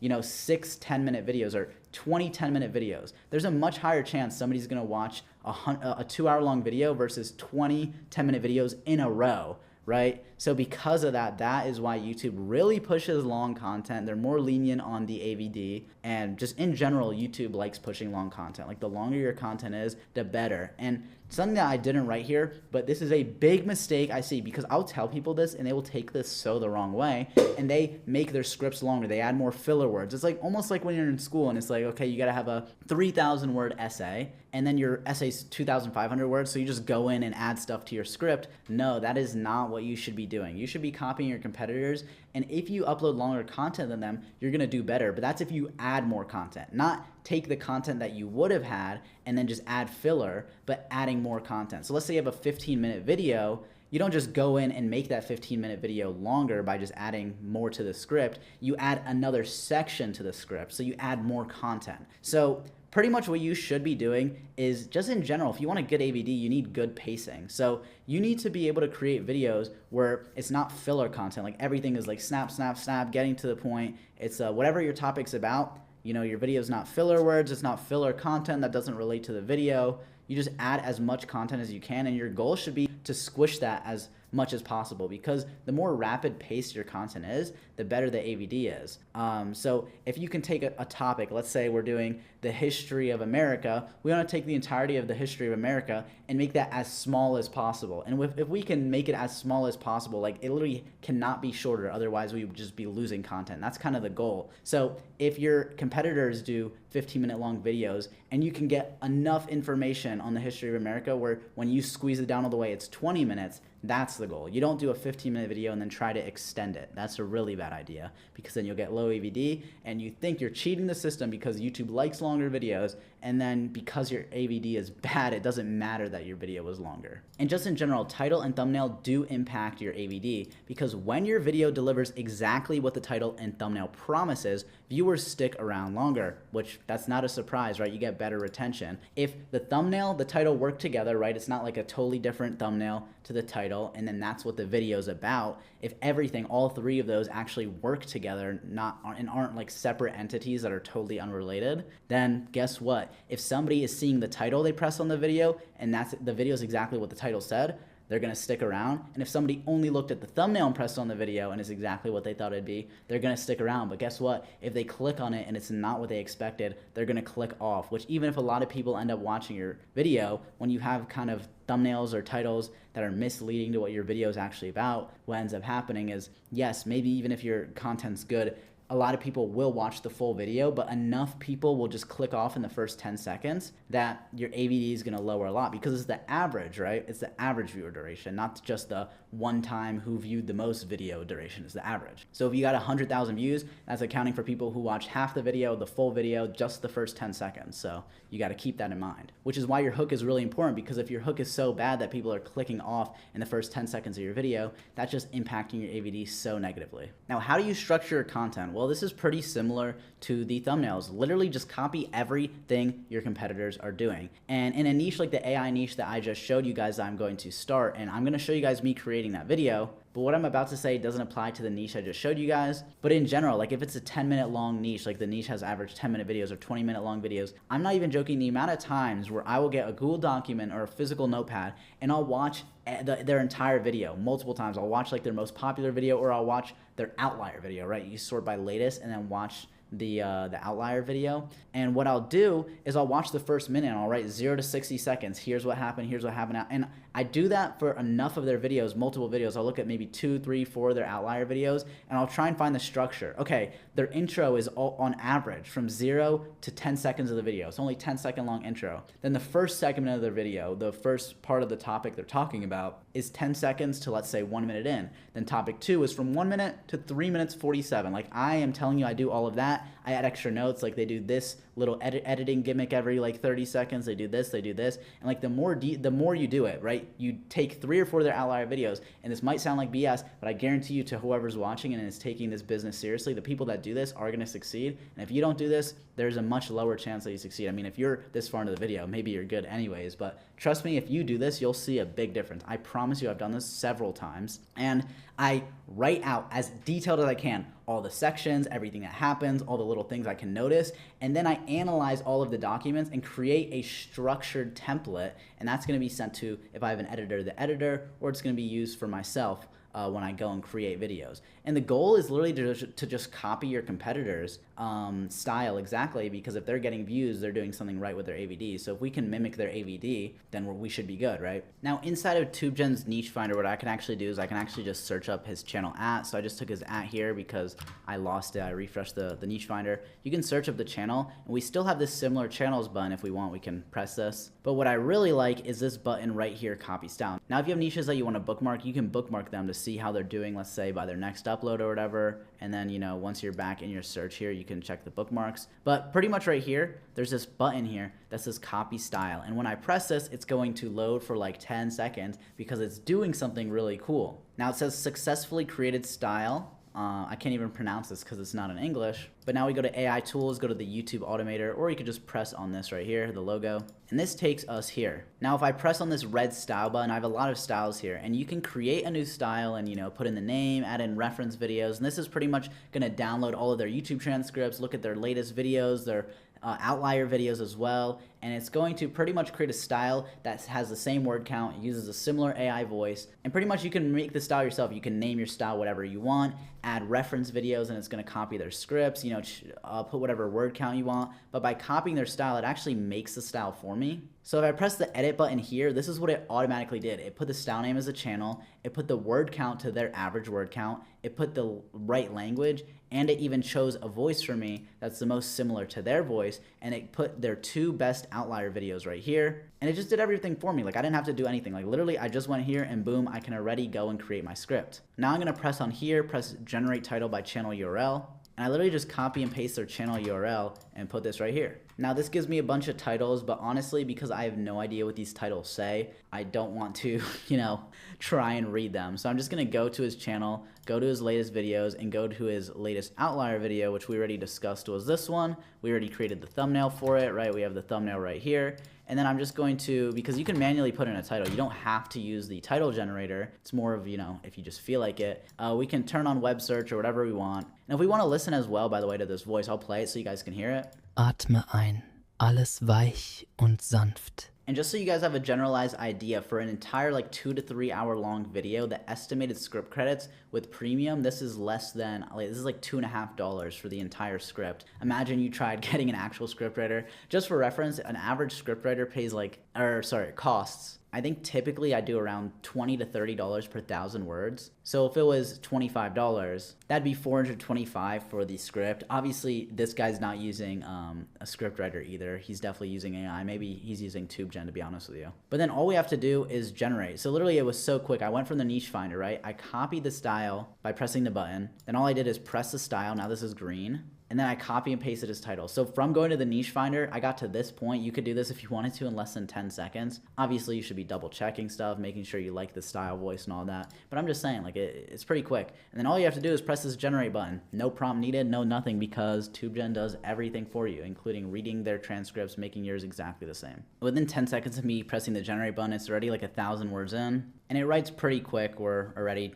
about to be at 1,100 now. But yeah, I mean, this is a 3-hour video, so it is going to take a little bit to write it, but this shouldn't take any longer than like 5 minutes. Now that our script is done, and I can't read any of it because it's in German, but I quite frankly don't care. It is 17,200 words, which is only 100 off of 17,100. That is pretty good. Now all we have to do to create the voiceover, it's not like we gotta, copy and paste that, open a new tab. Nope, you just press this button right here, and it's going right to generating our voiceover, which is super, super fast. The entire voiceover will probably be done in like 5 minutes. So now our voiceover is done. It's 5 minutes off of being, or actually 4 minutes off of being 3 hours long. Let's take a listen to it. Und sie leben in einem kleinen Dorf irgendwo in Europa. Yeah, all these Germans, they're gonna be falling asleep to this content, and I'm gonna be collecting that ad revenue. As you can see, this just auto-downloaded as well. Now we can actually go over to generate images, and once we press this, it's going to open up a dashboard here. And we have a ton of options we can choose from. You can upload your own image style. It looks like they're just using a painting image style, so I'm not going to use custom image because it does, custom style, because it does take longer to load the images. So I'm just going to select painting here, and it looks like he's using an image every 5 minutes. So for a 3-hour long video, that's 175 minutes. So I'm just gonna set the number to 36 to make this around every 5 minutes. And we can even press the animate option and animate the first few if we wanted to, but in this case, our competitor isn't doing that, so I don't see the need to do that. You can also add additional context if you wanna say, make sure all the people in the images are wearing a hat or something. Then we just press this generate prompts button. But before that, in case anybody's interested, you could also turn on advanced mode here and then make segments. So from 0 to 1 minute, you have 20 images, and then from 1 minute to the 3-hour mark, you have 20 images. So that's like a lot of images in the start, etc. But you can press this button here, and there's a whole entire tutorial on how to use this as well. But we don't need to do all that for this. For this, we're just gonna press generate prompts, and we're gonna press continue. And just so you're wondering, for the 3-hour long script, 3-hour long voiceover, plus all of the images every 5 minutes in here, this is probably gonna cost less than $10 per video.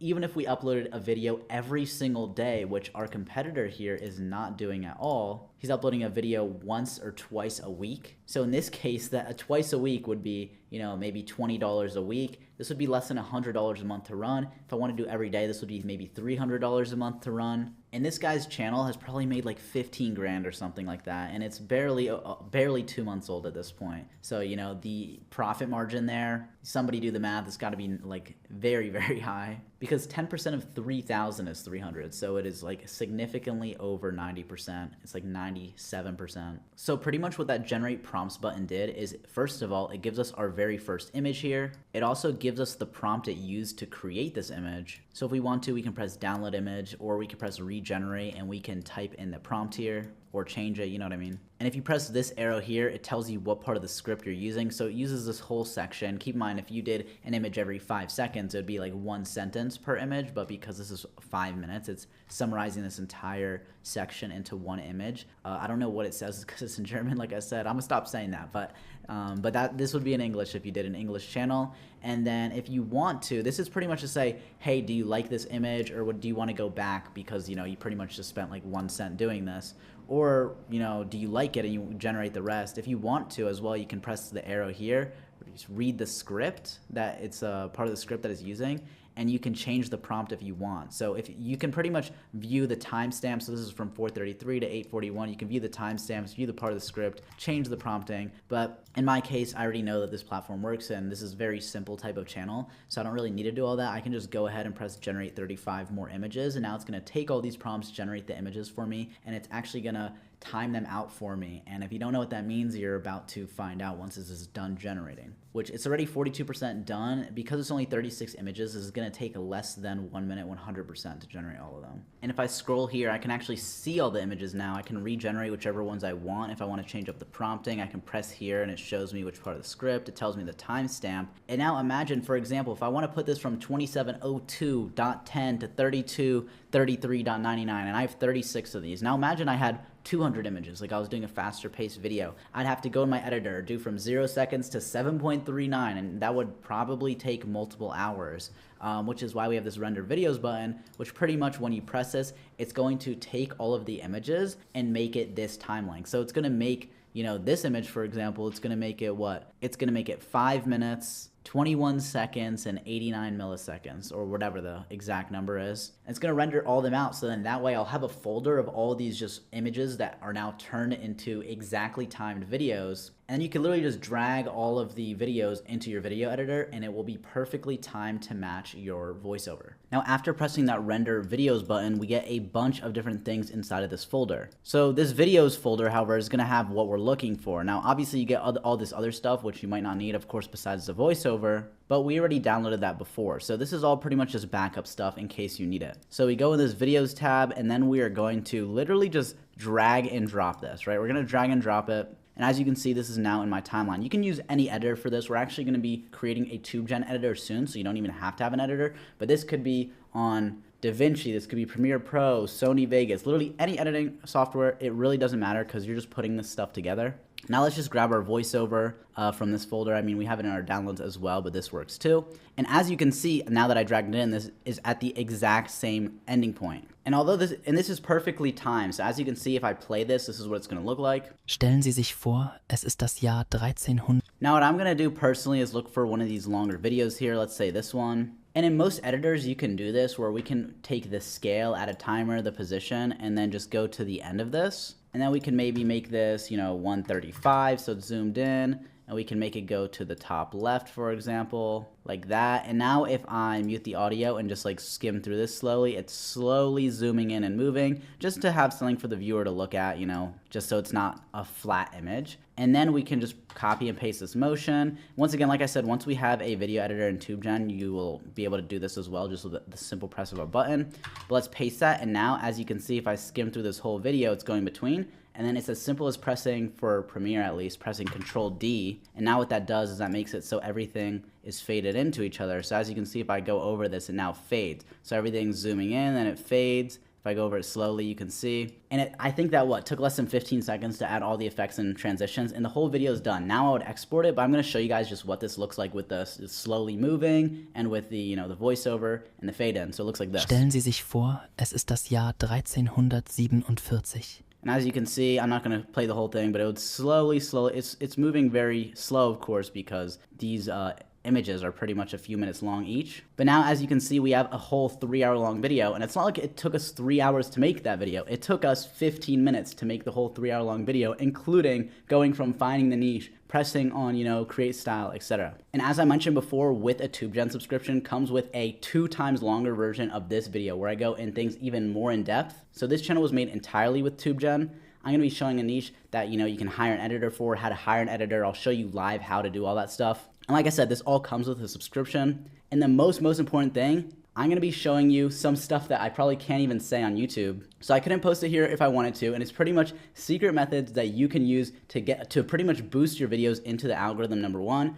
Number 2, make sure you don't get banned on YouTube ever. How to upload your video and optimize. And how to use your statistics to further create more channels and make better videos. I mean, there's a whole list. I mean, think about how long this video is, and it's probably 2 times longer in the TubeGen course. And you get that with any of the subscriptions. Same with the niche finder. And I hope if you've made it this far and watched everything that I've had to say, you're convinced at this point. And if you've made it this far, then you're lucky, because I actually have a link in the description that I'm not mentioning till now. That it's my referral link, so you can actually get some money off of your first month with TubeGen. Thank you guys so much for watching this video. Peace.